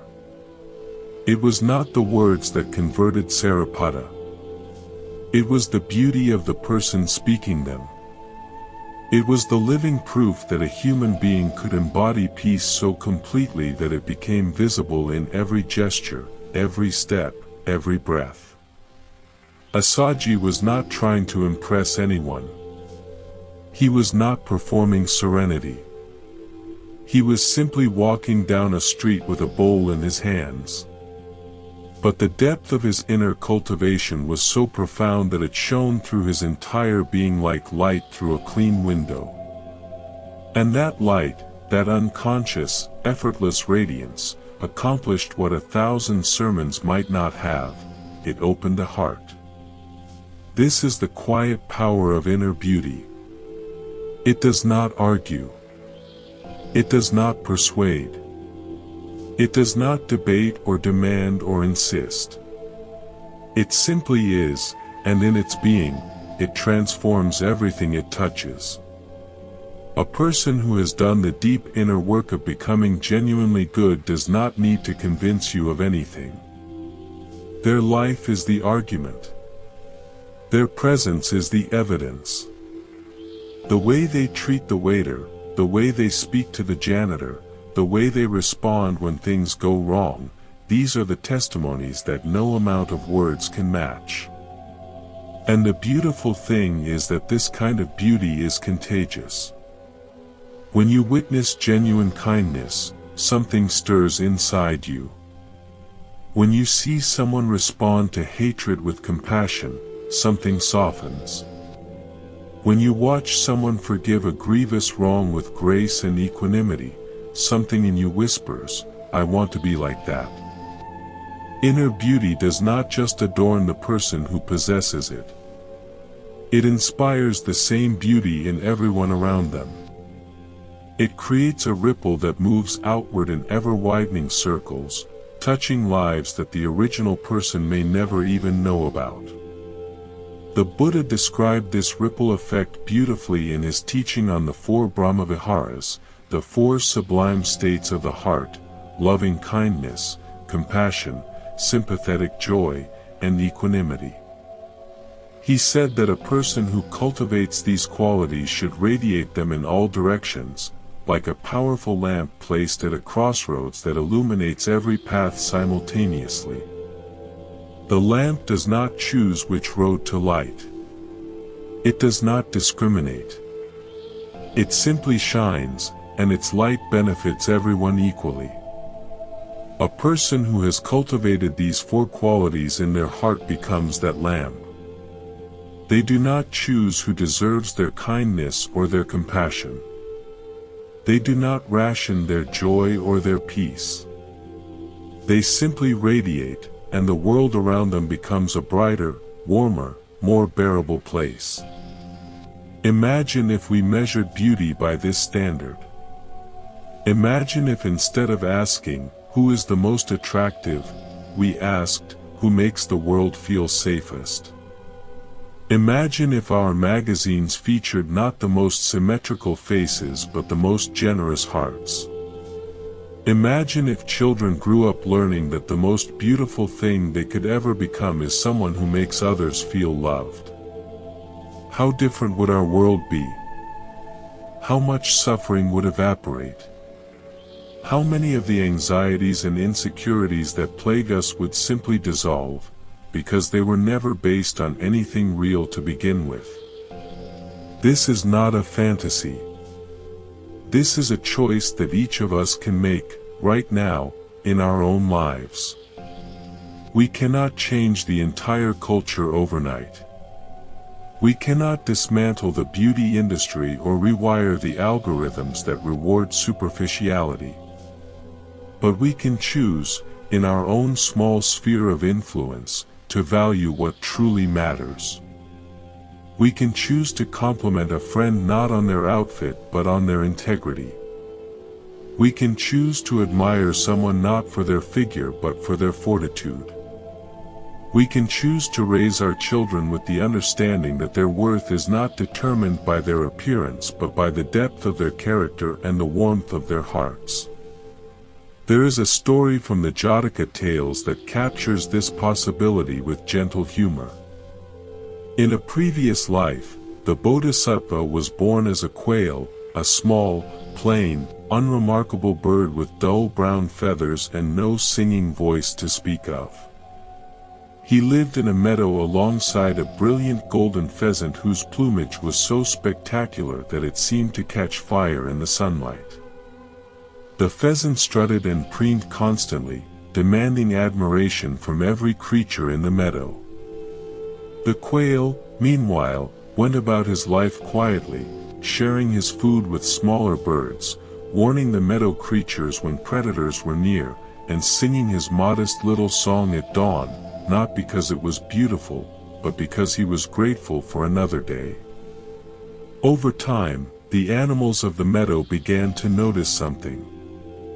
Whenever they were frightened, they ran not to the magnificent pheasant, who was too self-absorbed to notice their distress, but to the humble quail, whose steady presence made them feel protected. Whenever they were hungry, it was the quail who shared. Whenever they were lost, it was the quail who guided them home. And gradually, without anyone making a conscious decision about it, the quail became the most beloved creature in the entire meadow. Not the most admired, not the most envied, but the most loved. And being loved, truly loved, for the content of your character rather than the color of your feathers, that is a beauty that even the most spectacular plumage cannot touch. That quail is in you. That quiet, steady, unglamorous goodness that does not need to be seen, that does not demand applause, that simply does what needs to be done because it is the right thing to do. That is the most beautiful part of you. And every time you honor it, every time you let it guide your actions, you add another brushstroke to a portrait that will outlast any photograph, any mirror, any fleeting reflection on the surface of the water. The older you get, the more clearly you begin to see this truth playing out in the lives around you. When you are young, it is easy to be dazzled by surfaces. The glamorous classmate, the popular kid, the one with the perfect smile and the effortless charm, they seem to have everything. But as the years pass, as life does what life inevitably does, something shifts. The people who peaked in appearance begin to struggle with the passage of time. The people who invested everything in being admired find themselves increasingly anxious as the admiration thins. And the ones who were never particularly noticed, the quiet ones, the kind ones, the ones who spent their youth not performing but genuinely connecting, they begin to bloom in ways that nobody expected. Their friendships deepen. Their relationships strengthen. Their faces develop a quality that is hard to name but impossible to miss, a kind of warmth that settles into the lines around their eyes, the creases beside their mouths, as though every wrinkle were a record of every smile they ever gave away freely. I think about this often when I consider the story of Punna, a slave woman in the time of the Buddha, whose life was as far from glamorous as it is possible to imagine. Punna was owned by a wealthy household. She worked from before dawn until after dark, grinding grain, hauling water, scrubbing floors. She had no possessions, no status, no freedom, and certainly no one who would have called her beautiful by the standards of her world. She was invisible in the way that people at the bottom of a rigid social hierarchy always are, seen only as a function, never as a person. But Punna had something that no amount of social status could have given her. She had a heart so vast, so achingly tender, that even in the middle of her backbreaking labor, she found ways to be kind. She would set aside a small portion of her meager food for hungry animals. She would speak gentle words to the other slaves who worked beside her. She would hum softly while she worked, not out of happiness exactly, but out of some deep reservoir of resilience that refused to be drained. One day, she encountered the monk Sariputta on his alms round. Something about his peaceful demeanor moved her deeply, and she offered him a small amount of food, the only food she had for the day. Sariputta accepted the offering with gratitude and, sensing the depth of her sincerity, shared a brief teaching with her. That teaching landed in the fertile soil of her already compassionate heart, and it blossomed instantly. The texts say that Punna attained a level of spiritual realization right there, standing in the dust of the road, holding an empty bowl, wearing the rough garments of servitude. She had nothing the world values. But she had everything that truly matters. Punna's story destroys every excuse we have ever made. Every time we have told ourselves that we need better circumstances to become better people, Punna's story says otherwise. Every time we have believed that beauty requires privilege, that goodness requires comfort, that spiritual depth requires leisure and education and the right environment, Punna's story gently, firmly, says no. Goodness does not require optimal conditions. It grows wherever there is a willing heart, and it grows most stubbornly, most defiantly, in the very places where you would least expect to find it. This is something worth pausing over, because our world has developed a very particular and very damaging narrative about beauty and goodness. The narrative says that beauty belongs to the fortunate, the genetically blessed, the economically privileged. It says that the poor, the marginalized, the physically imperfect, the aging, the disabled, the scarred, the weathered, are somehow less beautiful, less worthy of admiration, less deserving of love. And we absorb this narrative without even realizing it.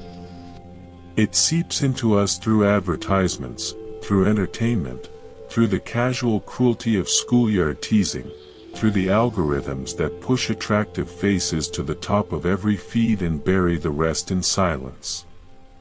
But the Dharma tells a completely different story. The Dharma says that the most exquisite beauty this world has ever known has often emerged from the most unlikely places. From slave women grinding grain. From outcasts sweeping streets. From lepers begging at crossroads. From old monks with bent backs and missing teeth whose eyes hold a peace so profound it makes kings weep. The Dharma democratizes beauty in the most radical way possible. It says that beauty is not a gift that some receive and others do not. It is a quality of the heart that anyone can cultivate, at any age, in any condition, under any circumstance.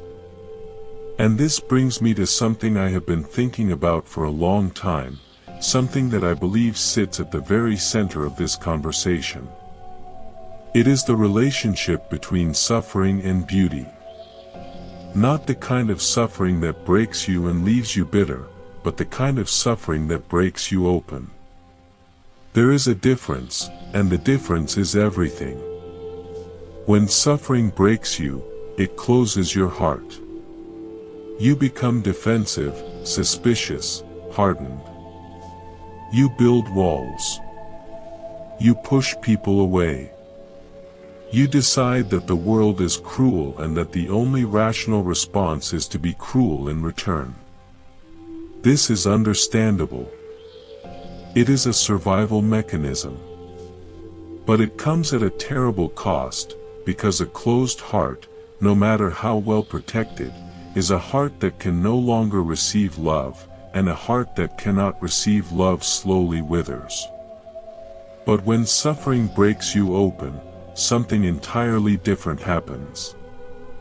The pain cracks through the shell of your ego, the shell of your self-image, the shell of your pretensions and performances, and what pours through the cracks is light. You become more empathetic, because you know what pain feels like. You become more patient, because you know how long healing takes. You become more forgiving, because you know how desperately you needed forgiveness in your own darkest moments. Your suffering becomes the raw material from which compassion is forged, and compassion, worn openly and honestly, is the most beautiful garment a human being can ever put on. The Buddha himself understood this intimately. Before his enlightenment, Siddhartha Gautama was a prince raised in luxury, shielded from every form of suffering. His father, King Suddhodana, went to extraordinary lengths to ensure that the young prince never saw old age, sickness, or death. The palace was a paradise of youth and beauty and pleasure. But when Siddhartha finally ventured beyond the palace walls and encountered, for the first time, an old person, a sick person, a corpse, and a wandering ascetic, his world shattered. The beautiful bubble burst. And it was precisely this shattering, this painful confrontation with the truth of impermanence, that set him on the path to enlightenment. If Siddhartha had stayed comfortable, if the walls had held, if the illusion had been maintained, there would have been no Buddha. It was the encounter with suffering that cracked him open, and through those cracks, the light of wisdom poured in and eventually illuminated the entire world. Your suffering, whatever form it has taken, carries the same potential. Not to destroy you, but to deepen you. Not to make you ugly, but to make you real. And real is the most beautiful thing a person can be. I want to share with you a lesser-known story about the monk Anuruddha, who was the Buddha's cousin and one of his most devoted disciples. Anuruddha was born into royalty and raised in extraordinary comfort. He was so sheltered that he did not even know where food came from. There is a charming anecdote that when he first heard the phrase, "There is no rice," he did not understand it, because in his experience, rice simply appeared, endlessly and effortlessly, as though the universe itself ensured his plate was never empty. When Anuruddha joined the Sangha, he struggled immensely. The simple life of a monk, sleeping on the ground, eating one meal a day, wearing coarse robes, was a brutal shock to his system. But he persevered, and over time, something remarkable happened. As the external comforts were stripped away, one by one, the beauty of his inner character was revealed. He became known not for his royal lineage or his handsome face but for his extraordinary capacity for what the texts call the divine eye, a heightened awareness and perceptiveness that allowed him to see the suffering of others with clarity and respond with precision. He could sense when someone was struggling, even if they showed no outward sign. He could feel the unspoken grief in a room. He could detect the hidden loneliness behind a cheerful facade. And he used this sensitivity not to judge but to help, not to expose but to heal. There is a moment in the texts where Anuruddha, despite being nearly blind from years of tireless meditation, is trying to mend his own robe.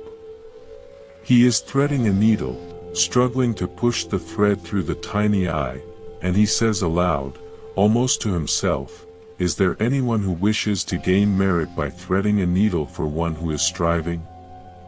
The Buddha himself, who happened to be nearby, came forward and threaded the needle for him. The Buddha, the fully awakened one, the teacher of gods and humans, quietly performed this humble act of service for his struggling disciple. And in that gesture, in the sight of the greatest teacher in the world bending down to thread a needle, there is a beauty so overwhelming that words struggle to contain it. It is the beauty of humility. The beauty of service. The beauty of a heart so free from ego that no task is beneath it and no person is unworthy of its attention. This is the standard of beauty that the Dharma holds up. Not the beauty of thrones and crowns and silk robes, but the beauty of threading needles. The beauty of showing up for the small, invisible, thankless tasks of love. The beauty of bending down. And you know what is extraordinary? This kind of beauty has a ripple effect that superficial beauty never achieves. When a physically attractive person walks through a room, people look. They admire. They might feel a flutter of desire or a pang of envy. But when that person leaves, the room returns to what it was. Nothing has changed. Nothing has been transformed. The admiration was like a breeze that passes and leaves no trace. But when a genuinely good person moves through the world, they leave fingerprints on hearts. They change the emotional temperature of every space they enter. They make people kinder, softer, more generous, simply by being who they are. Their beauty is not a breeze. It is a seed. And seeds, once planted, grow into trees that bear fruit for generations. There is a teaching in the Dhammapada that says, hatred is never appeased by hatred in this world. By non-hatred alone is hatred appeased. This is a law eternal. This verse is often quoted, and rightly so, but I think its beauty is sometimes lost because we hear it as an abstract principle rather than a description of lived experience. When you actually witness someone respond to hatred with love, when you see it happen in real time, in real life, it is one of the most arresting sights in the world. It stops you in your tracks. It silences the cynical voice in your head that says people are fundamentally selfish. It reminds you of what human beings are capable of at their very best. And it makes the person who embodies it more beautiful than any sunset, any painting, any symphony could ever be. There was a monk during the Buddha's time named Akasaka, whose very name means, the abusive one. He earned this name because he was known for his terrible temper and his habit of berating others. When Akasaka heard that his own brother had become a follower of the Buddha, he was furious. He stormed into the Buddha's presence and unleashed a torrent of insults. He called the Buddha a fraud, a pretender, a corrupter of families. He raged and shouted, his face contorted with anger. The monks present were horrified. But the Buddha sat perfectly still, perfectly calm, and when Akasaka finally ran out of breath, the Buddha spoke to him with the same gentle, even tone he used with everyone. He did not match anger with anger.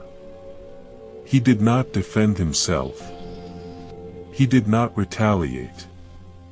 He simply asked Akasaka a quiet question about what happens to a gift that is not accepted. And in the vast, peaceful space that the Buddha's non-reactivity created, Akasaka's anger began to dissipate, like storm clouds breaking apart in the face of a steady sun. This encounter is often told, but the detail I want to highlight is not the Buddha's teaching. It is the effect of his demeanor. Every person present that day was transformed not by what the Buddha said, but by how he was. His peacefulness in the face of aggression was so startling, so counter to every instinct, that it bypassed the intellect entirely and spoke directly to the heart. People did not just understand the teaching. They felt it. They felt the beauty of a soul that had transcended reactivity, that had become so deeply rooted in compassion that no storm could uproot it. That is the kind of beauty that rewrites the world. Not the beauty that hangs on a wall and is admired from a safe distance, but the beauty that walks into the fire and does not burn. The beauty that absorbs the world's pain and transforms it, silently, into peace. You have seen glimpses of this beauty in your own life, even if you did not name it at the time. You have seen it in the teacher who never gave up on the difficult student. You have seen it in the parent who held it together during impossible circumstances so that their children would feel safe. You have seen it in the stranger who intervened when everyone else looked away. You have seen it in the friend who told you the truth when everyone else was telling you what you wanted to hear, and who did it so gently, so lovingly, that the truth did not wound but healed. Every one of those moments was a revelation of inner beauty. Every one was a reminder that the most luminous thing in this world is not the diamond or the star or the perfectly proportioned face. It is the human heart that has chosen, again and again, in the face of every temptation to do otherwise, to remain good, to remain open, to remain kind. That choice, made daily, made hourly, made in 1,000 small decisions that no one sees and no one applauds, is the most magnificent act of creation available to any human being. It is the ongoing, lifelong masterpiece of the soul, painted not on canvas but on the living fabric of the world itself. And the beauty of it is that it never stops growing. A kind heart at 20 is lovely. A kind heart at 40 is powerful. A kind heart at 60 is magnificent. And a kind heart at 80, weathered by decades of loss and struggle and joy and grief and love, a heart that has been through everything and still chooses tenderness, that is not just beautiful. That is sacred. That is the closest thing to divinity that a human being can embody while still walking this earth.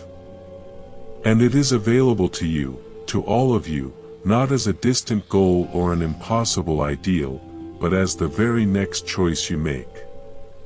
The very next word you speak. The very next way you look at the person standing in front of you, whether they are a stranger or a spouse, a child or an elder, a friend or someone who has wronged you. In that single moment of choosing how to be, you are either adding to the beauty of the world or diminishing it. And you get to make that choice again and again, for as long as you are alive, which means that the masterpiece is never finished, the portrait is never complete, and the most beautiful version of you is always still to come, always waiting just around the corner of the next compassionate act, the next honest word, the next moment of grace you offer to someone who may never know how much it cost you to give it. There is a particular kind of beauty that emerges when a person learns to hold space for others without needing anything in return. It is different from the beauty of giving, which we have spoken about at length. Holding space is quieter, less visible, and in many ways more demanding. It means sitting with someone in their darkness without trying to turn on the light. It means listening to someone's pain without rushing to offer solutions. It means being present, fully and completely present, with another human being in their most vulnerable moment, and resisting every urge to make it about you. This is an art form, and the people who practice it carry a beauty that is almost impossible to describe but instantly recognizable when you are in its presence. The Buddha modeled this kind of holding repeatedly throughout his teaching life. There is an account in the Udana of a time when a man named Baiya came rushing to see the Buddha in great urgency.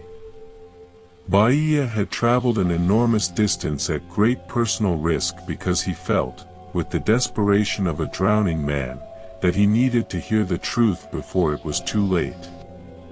When he found the Buddha, the awakened one was on his alms round, walking silently through a town, and it was not an appropriate moment for a lengthy discourse. Baiya threw himself at the Buddha's feet and begged, "Please teach me, for life is uncertain and I do not know how long I have." The Buddha, recognizing the sincerity and urgency of this man's longing, paused. He did not say, "Come back later." He did not say, "Wait until I am finished."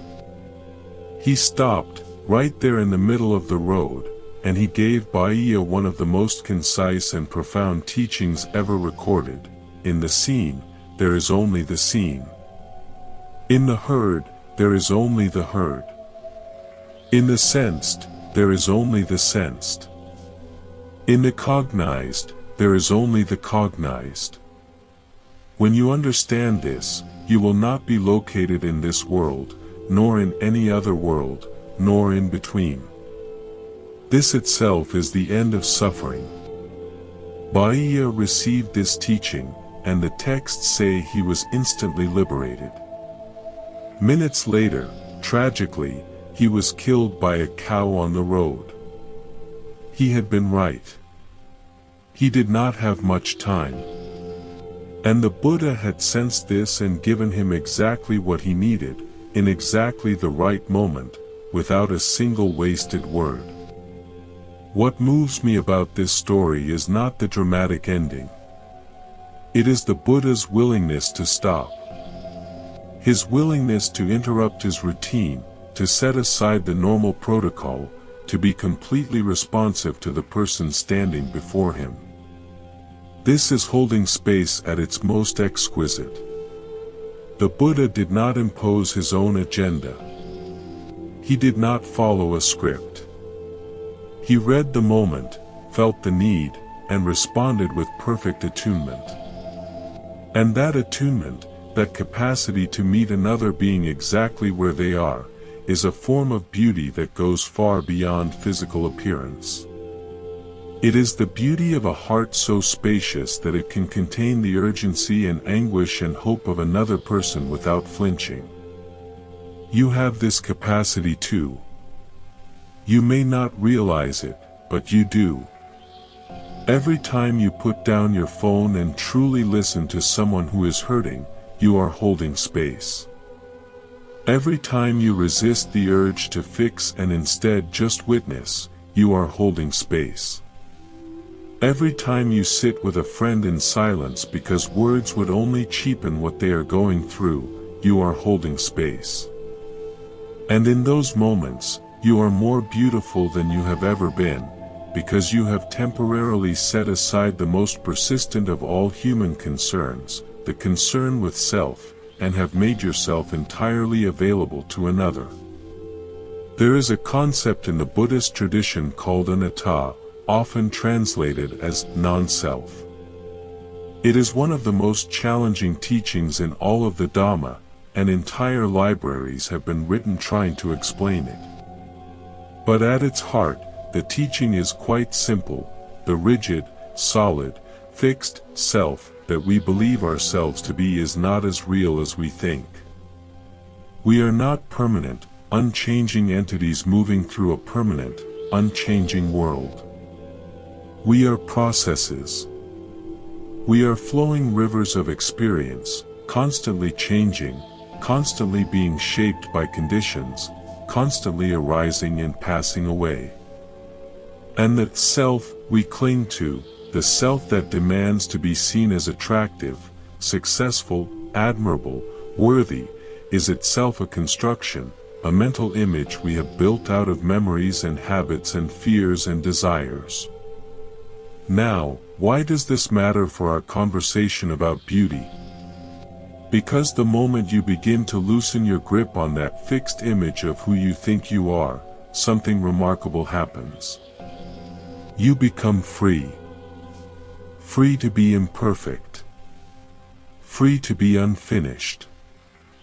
Free to show up without your armor, without your carefully curated persona, without the exhausting effort of maintaining an image that was never quite real. And in that freedom, in that unguarded, unpolished, unrehearsed presence, there is a beauty that takes people's breath away. Not because it is impressive, but because it is true. And truth, encountered directly, without filters or performances, is one of the most beautiful experiences available to any human being. Think of the moments in your life when you have been most deeply moved by another person. Were they performing? Were they polished? Were they presenting their best angle? Almost certainly not. They were probably crying, or laughing so hard they could not breathe, or admitting something they were ashamed of, or telling you they loved you with a tremor in their voice. They were probably raw, undefended, completely exposed. And in that exposure, in that courageous act of dropping the mask, they became more beautiful to you than they had ever been before. Because you were not seeing an image. You were seeing a soul.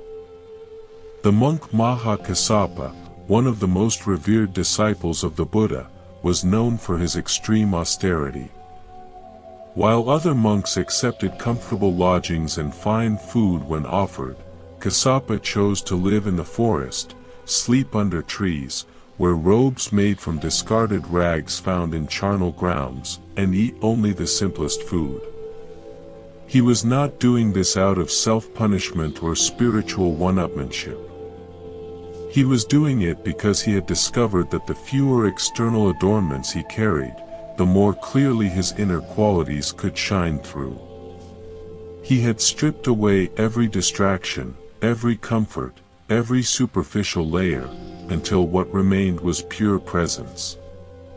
And that presence was so powerful, so magnetic, that the Buddha himself praised Kassapa as being equal to him in certain qualities of character. The texts described Kassapa as having an almost magnetic pull. People were drawn to him not because of anything he possessed or displayed, but because of the undeniable authenticity of his being. He had nothing to show, nothing to prove, nothing to sell. He was simply, irrevocably, himself. And that self, refined by years of discipline and devotion, was breathtaking. You do not need to renounce all your possessions or live under a tree to access this kind of beauty. But there is something in Kassapa's approach that applies to every one of us. It is the principle of subtraction. We spend most of our lives adding things, adding products to our faces, adding accessories to our outfits, adding achievements to our resumes, adding followers to our profiles. We believe that beauty is a matter of accumulation, that if we just add enough layers of polish and performance, we will eventually become beautiful. But Kassapa's life suggests the opposite. Real beauty is revealed through subtraction, through the removal of pretense, through the shedding of masks, through the courage to let go of everything that is not genuinely you and to stand in the world with nothing but the truth of your own heart. This is terrifying, of course. We put on masks for a reason. They protect us. They shield us from judgment, from rejection, from the devastating possibility that someone might see us as we truly are and find us wanting. But here is the paradox: the mask that protects us also imprisons us. As long as we are hiding behind an image, we can never be truly seen. And as long as we are not truly seen, we can never be truly loved. We can be admired, desired, envied, even worshipped, but not loved. Because love, real love, the kind that heals and sustains and transforms, requires the one thing we are most afraid to offer: our authentic self. There is a deeply moving story about a woman named Padakara, who lived during the Buddha's time and endured a series of losses so devastating that they almost defy comprehension. She lost her husband to a snake bite. She lost both her children, one to a hawk that snatched the infant as she was crossing a river, and the other to the river itself that swept the child away as she turned to watch the hawk. She lost her parents and her brother in a catastrophic building collapse, all on the same day. When she stumbled into the Buddha's presence, she was half mad with grief, wandering naked through the streets, having lost not only her family but her very sense of self. Everything that had defined her, wife, mother, daughter, sister, was gone. She was a person stripped to nothing. The Buddha did not look away from her madness. He did not send her away. He did not offer platitudes about divine plans or karmic debts. He looked at her with steady, boundless compassion and said simply, "Sister, recover your mindfulness." That was all. Not a lecture. Not a philosophy.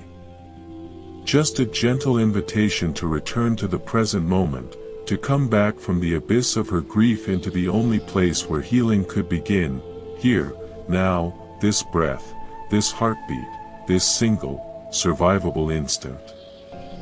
Patakara heard those words, and something in her broke open. Not in the way grief had broken her, which was destructive and chaotic. This was a different kind of breaking, a breaking through. She recovered her composure. She accepted robes. She began to practice. And over time, she became one of the greatest teachers in the community, specializing in helping others who had experienced devastating loss. Her suffering had not destroyed her beauty. It had revealed it. The beauty was always there, underneath the roles, underneath the identities, underneath the entire edifice of normal life that had collapsed around her. When everything external was taken away, what remained was a heart of immeasurable depth and a capacity for compassion that could only have been forged in the hottest fire. Patakara's story tells us something essential about the relationship between loss and beauty. We are so afraid of losing things. We are afraid of losing our youth, our health, our relationships, our relevance. We grip and cling and grasp, trying to hold everything in place, and the effort exhausts us. But Patakara's life whispers a different possibility. It whispers that sometimes the things we lose were never truly ours to begin with, and that their departure, as agonizing as it is, creates space for something deeper, something more resilient, something more genuinely beautiful to emerge. This does not mean that loss is good, or that suffering should be sought, or that grief should be minimized. Grief is sacred. It is the price we pay for having loved, and it deserves to be honored, not rushed through or explained away. But within the grief, if we can find the courage to stay present with it rather than running from it or drowning in it, there is a transformation waiting. The Japanese have a practice called kintsugi, where broken pottery is repaired with gold, so that the cracks become part of the beauty rather than something to be hidden. A bowl repaired with kintsugi is more beautiful than it was before it broke, because the gold lines tell a story. They say, "I was broken, and I was put back together, and the mending itself has become part of my beauty." Your cracks tell a story too. Your scars, your losses, your failures, your heartbreaks, they are not flaws to be concealed. They are gold lines in the pottery of your soul. They are proof that you have lived, that you have risked, that you have loved deeply enough to be wounded by the loss of what you loved. And a person who carries their scars with grace, who does not hide them in shame but wears them as quiet testimony to a life fully lived, that person possesses a beauty that makes the unblemished and the untested look almost shallow by comparison. There is a phrase in the Pali Canon where the Buddha describes enlightened beings as freed in both ways, meaning freed in terms of both insight and the release of the heart. This dual freedom is important because it reminds us that wisdom alone is not enough. You can understand the impermanence of beauty intellectually and still ache every time you see a new wrinkle. You can recite teachings about non-attachment and still feel devastated when someone you love turns away. The head and the heart operate on different timelines. The head can grasp a truth in an instant, but the heart takes longer. It needs to be shown the same truth 1,000 times, in 1,000 different ways, before it truly absorbs it. And the way the heart learns best is not through concepts but through experience. Through the lived, embodied, sometimes painful process of encountering the gap between what you wish were true and what actually is, and finding, in that gap, not despair but tenderness. That tenderness is beauty. It is the beauty of a person who has stopped pretending they have it all figured out. It is the beauty of humility, of vulnerability, of the willingness to say, I do not know. I am still learning. I am doing my best, and my best is imperfect, and I am making peace with that. There is nothing more magnetic, nothing more endearing, nothing more fundamentally beautiful than a person who has embraced their own imperfection with grace. Not with resignation, not with self-pity, but with a gentle, good-humored acceptance that frees everyone around them to be imperfect too. The Buddha was once asked by a lay follower what quality he should look for in choosing a spiritual teacher. The follower expected a list of impressive qualifications, a catalogue of supernatural powers, perhaps a requirement for perfect eloquence or vast scriptural knowledge. The Buddha's answer was disarmingly simple. He said, observe their conduct over a long period of time. See whether they are consistent. See whether their kindness is real or performed. See whether they practice what they teach. In time, the truth of a person's character reveals itself, and no amount of performance can sustain a false impression indefinitely.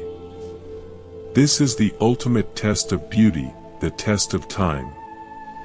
Surface beauty fails this test every single time. It cannot be sustained. It is fighting a battle against biology and physics and the relentless forward march of the years. But inner beauty passes this test effortlessly, because it does not fight time. It befriends time. It uses time as an ally, growing deeper and richer and more luminous with every passing season. The person who is kind at 20 and still kind at 70 has proven something that no amount of physical attractiveness can prove, that their beauty is not an accident of nature, but a choice of the soul. And that choice, made consistently over a lifetime, is the most beautiful thing the human species is capable of producing. You are making that choice right now, even if you do not realize it. In the way you are receiving these words, in the thoughts and feelings they are stirring in you, in the quiet recognition that perhaps, just perhaps, you have been measuring your own worth against the wrong standard. Something is shifting. Something is softening. And that softening is not weakness. It is the beginning of a beauty that will only grow stronger and more radiant with every year you are given on this earth, with every breath you take and every kindness you extend into a world that needs it more desperately than it will ever openly admit. Have you ever noticed how certain places carry the energy of the people who inhabited them? A house where a loving family lived for decades feels different from one where there was constant conflict, even if the furniture and the walls are identical. A room where someone meditated every morning for 30 years has a quality to it, a stillness, a softness, that you can sense the moment you walk in. This is not mysticism. This is the residue of intention. The accumulated weight of thousands upon thousands of small choices, seeping into the very atmosphere of a space. And if a room can absorb the character of the person who sat in it, imagine what a life absorbs. Imagine what your face absorbs after decades of choosing between a scowl and a smile, between harsh words and gentle ones, between closing down and opening up. The face becomes a living record of every inner decision you have ever made. It becomes, quite literally, a portrait of your soul. There is a story from the Buddhist tradition about a sculptor named Tissa who lived in a small village and spent his entire life carving statues of the Buddha. He was not a monk. He was not a scholar. He could not quote a single line of scripture. But every morning, before he picked up his tools, he would sit quietly for a few moments and call to mind the qualities he was trying to capture in stone: compassion, serenity, wisdom, boundless love. And then he would carve. Day after day, year after year, decade after decade. The villagers who watched him work noticed something strange over time. Tissa's own face began to resemble the statues he was creating.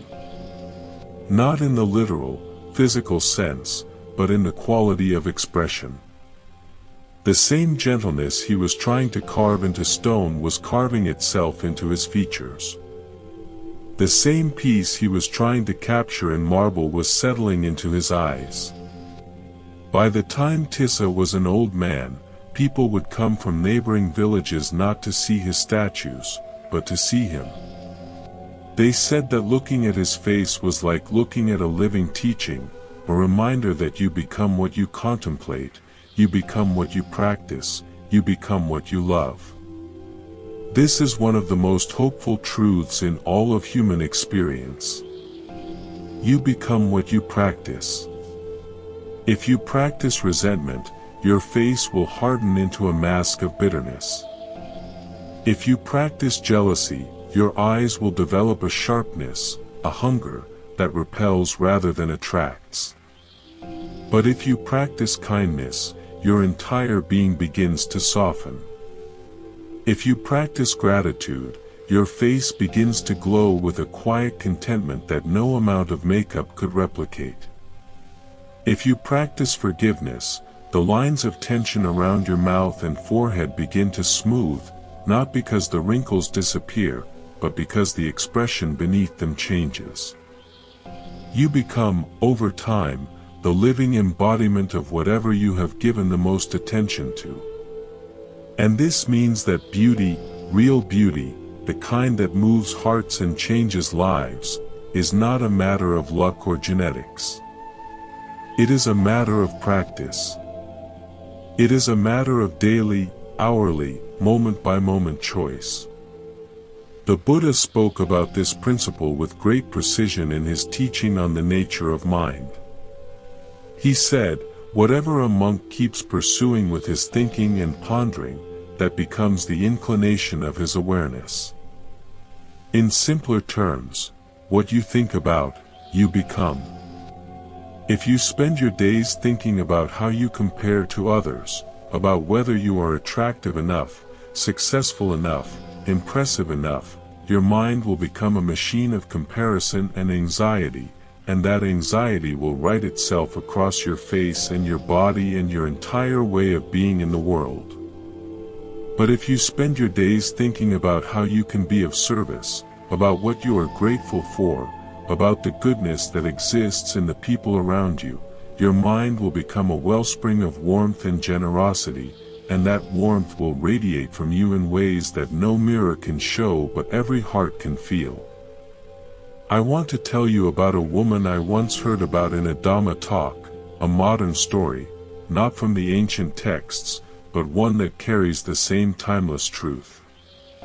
She was a nurse in a hospice, spending her days caring for people in the last weeks and months of their lives. She had been doing this work for over 20 years. Her hands were rough from constant washing. Her back ached from years of lifting patients. She wore no makeup, kept her hair short for practical reasons, and dressed in the same plain scrubs every day. By any conventional measure, she was unremarkable in appearance. But the patients she cared for loved her with a devotion that bewildered their own families. They would ask for her by name. They would calm down the moment she entered the room. Some of them, people who had not spoken in days, would open their eyes and smile when they felt her hand on theirs. When asked what made her so special, the patient struggled to explain it. They would say things like, "She makes me feel like I am not alone." Or, "When she is here, I am not afraid." Or simply, "She sees me." Not, "She is beautiful." Not, "She is glamorous." But, "She sees me." And being truly seen, in those final vulnerable days, was worth more to those dying men and women than all the beauty the world has ever produced. That nurse was not practicing a technique. She was not following a protocol for compassionate care that she had learned in a workshop. She was simply being who she had become after 20 years of sitting beside suffering and refusing to look away. 20 years of holding the hands of the dying. 20 years of saying goodbye to people she had come to love. 20 years of witnessing the absolute equality of death, the way it comes for the rich and the poor, the beautiful and the plain, the powerful and the powerless, with exactly the same quiet finality. That sustained proximity to the deepest truth of human existence had polished her soul to a shine that lit up every room she entered. And that shine, that unmistakable radiance of a heart that has been broken open and rebuilt 1,000 times over, was the most beautiful thing any of those patients had ever encountered. There is a teaching attributed to the Buddha where he describes the qualities of a true friend, a Kalyana Mitta, a noble companion. He says a true friend is someone who gives what is hard to give, does what is hard to do, endures what is hard to endure, reveals their secrets to you, keeps your secrets safe, does not abandon you in times of trouble, and does not look down on you when you have nothing. Read that list again slowly. Not one of those qualities has anything to do with appearance. Not one has anything to do with wealth or status or talent. Every single one is a quality of character, a quality of the heart. And every single one is beautiful beyond measure, because every single one requires the person practicing it to put someone else's well-being above their own comfort. That is the essence of all beauty, friends. The willingness to stretch beyond yourself. The willingness to be inconvenienced by love. Think about the phrase, "does not abandon you in times of trouble." How many people in your life have proven that quality?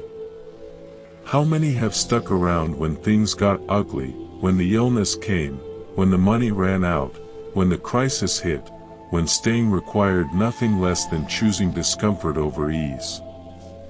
Those people, whatever they look like, whatever they wear, however the world might rate them on a scale of physical attractiveness, those people are the most beautiful souls you will ever encounter. And you know it. You know it in a place deeper than thought, deeper than culture, deeper than all the conditioning that tells you beauty is about symmetry and youth and clear skin. You know it in the place where truth lives, untouched by fashion, unswayed by advertising, immune to trend. The Buddha once told a parable about two clay pots placed side by side. One was painted in brilliant colors, glazed to perfection, adorned with intricate patterns that caught the eye from across the room. The other was plain, undecorated, rough to the touch, with no artistry whatsoever on its surface. A man needed a pot to carry water from the well to his home. He chose the beautiful one. But when he dipped it into the well, the water seeped through a dozen tiny cracks hidden beneath the gorgeous paint. By the time he reached his door, the pot was empty. He went back, picked up the plain pot, and filled it. The plain pot held every drop. It carried the water safely home, quenching the thirst of his entire family. The Buddha said, "Do not be deceived by the decoration. The value of a vessel is in what it can hold. You are a vessel. Every day, you carry something through this world. You carry love to the people who need it. You carry patience into difficult situations. You carry hope into rooms filled with despair. You carry warmth into the cold spaces of loneliness and grief. The question is not whether your vessel is decorated. The question is whether it holds. Whether, when the real weight of life is placed inside you, you can carry it without leaking, without cracking, without spilling what matters most on the dusty ground of ego and vanity and self-concern. A vessel that holds is a beautiful thing. A vessel that holds is the most useful, the most necessary, the most precious kind of beauty there is. And here is what I want you to carry away with you tonight, not as a commandment, not as a rule, not as another impossible standard to measure yourself against, but as a simple, quiet truth that you can return to whenever the world's definition of beauty makes you feel small. You are already beautiful. Not because of how you look, but because of how you love. Not because of what you own, but because of what you give. Not because of what others see when they glance at your surface, but because of what the people who truly know you feel when they are in your presence. That feeling, that warmth, that sense of safety and acceptance and belonging, that is your beauty. It has been your beauty all along. And no number of years, no change in your body, no loss of youth or health or social standing can ever diminish it. Because it is not of the body. It is of the heart. And the heart, when it is tended with kindness and watered with compassion, does not decay. It blooms. Season after season, year after year, through every winter the world throws at it, it blooms. The Dhammapada says, "The fragrance of flowers does not travel against the wind, nor that of sandalwood, nor of jasmine. But the fragrance of the virtuous travels against the wind." The good person pervades every direction. Flowers need favorable conditions to spread their scent. They need the wind to cooperate. They need the weather to be right. But a person whose beauty comes from virtue, from genuine goodness, from a heart that has been shaped by compassion and integrity and love, that person's fragrance travels everywhere. It does not wait for favorable conditions. It does not need the wind. It moves through walls, through distances, through years, through generations. Long after the flower has wilted, long after the sandalwood has turned to dust, the fragrance of a truly good life continues to perfume the world. You are adding to that fragrance right now. With every kind thought you think, with every gentle word you speak, with every silent prayer you offer for someone who is suffering, you are releasing a beauty into the atmosphere that will travel farther than you know, touch more lives than you will ever count, and outlast every external decoration the world has ever invented. The Buddha, on the night of his passing, lay between two solid trees. The trees, it is said, burst into bloom out of season, showering his body with white petals. Celestial music filled the air. Fragrant oils rained down from the heavens. But the Buddha turned to his attendant Ananda and said something unexpected. He said that this was not the way to truly honor him. Flowers and music and fragrant oils are lovely offerings, but they are not the highest tribute. The highest tribute, he said, is a life lived in accordance with the Dharma. A life of integrity. A life of kindness. A life that takes the teachings and embodies them, not perfectly, not flawlessly, but sincerely, earnestly, with the whole weight of one's imperfect, beautiful, breakable human heart. That is the invitation, friends. Not to become saints. Not to become flawless. Not to transcend your humanity, but to embrace it fully, honestly, bravely, and to let the beauty of your goodness speak louder than any mirror ever could. You do not need to be admired by the world. You just need to be kind to the person standing in front of you. You do not need to be remembered by millions. You just need to be remembered with warmth by the few whose lives you touched. You do not need to change your face, your body, your wardrobe, your status, your anything. You just need to keep choosing love. Keep choosing patience. Keep choosing forgiveness. Keep choosing to see the sacred in the ordinary, the extraordinary in the mundane, the beautiful in the broken. Because that is where beauty has always lived. Not on the surface of things, shining and temporary and desperately fragile, but deep in the marrow of the human experience, in the place where one heart reaches out to another and says, without a single word, I am here. I see you. You are not alone. That reaching, that wordless communion of souls, that refusal to let another human being stand alone in the dark, that is the truest, most radiant, most indestructible beauty this world has ever known. And it is yours. It has always been yours. Carry it gently. Share it freely.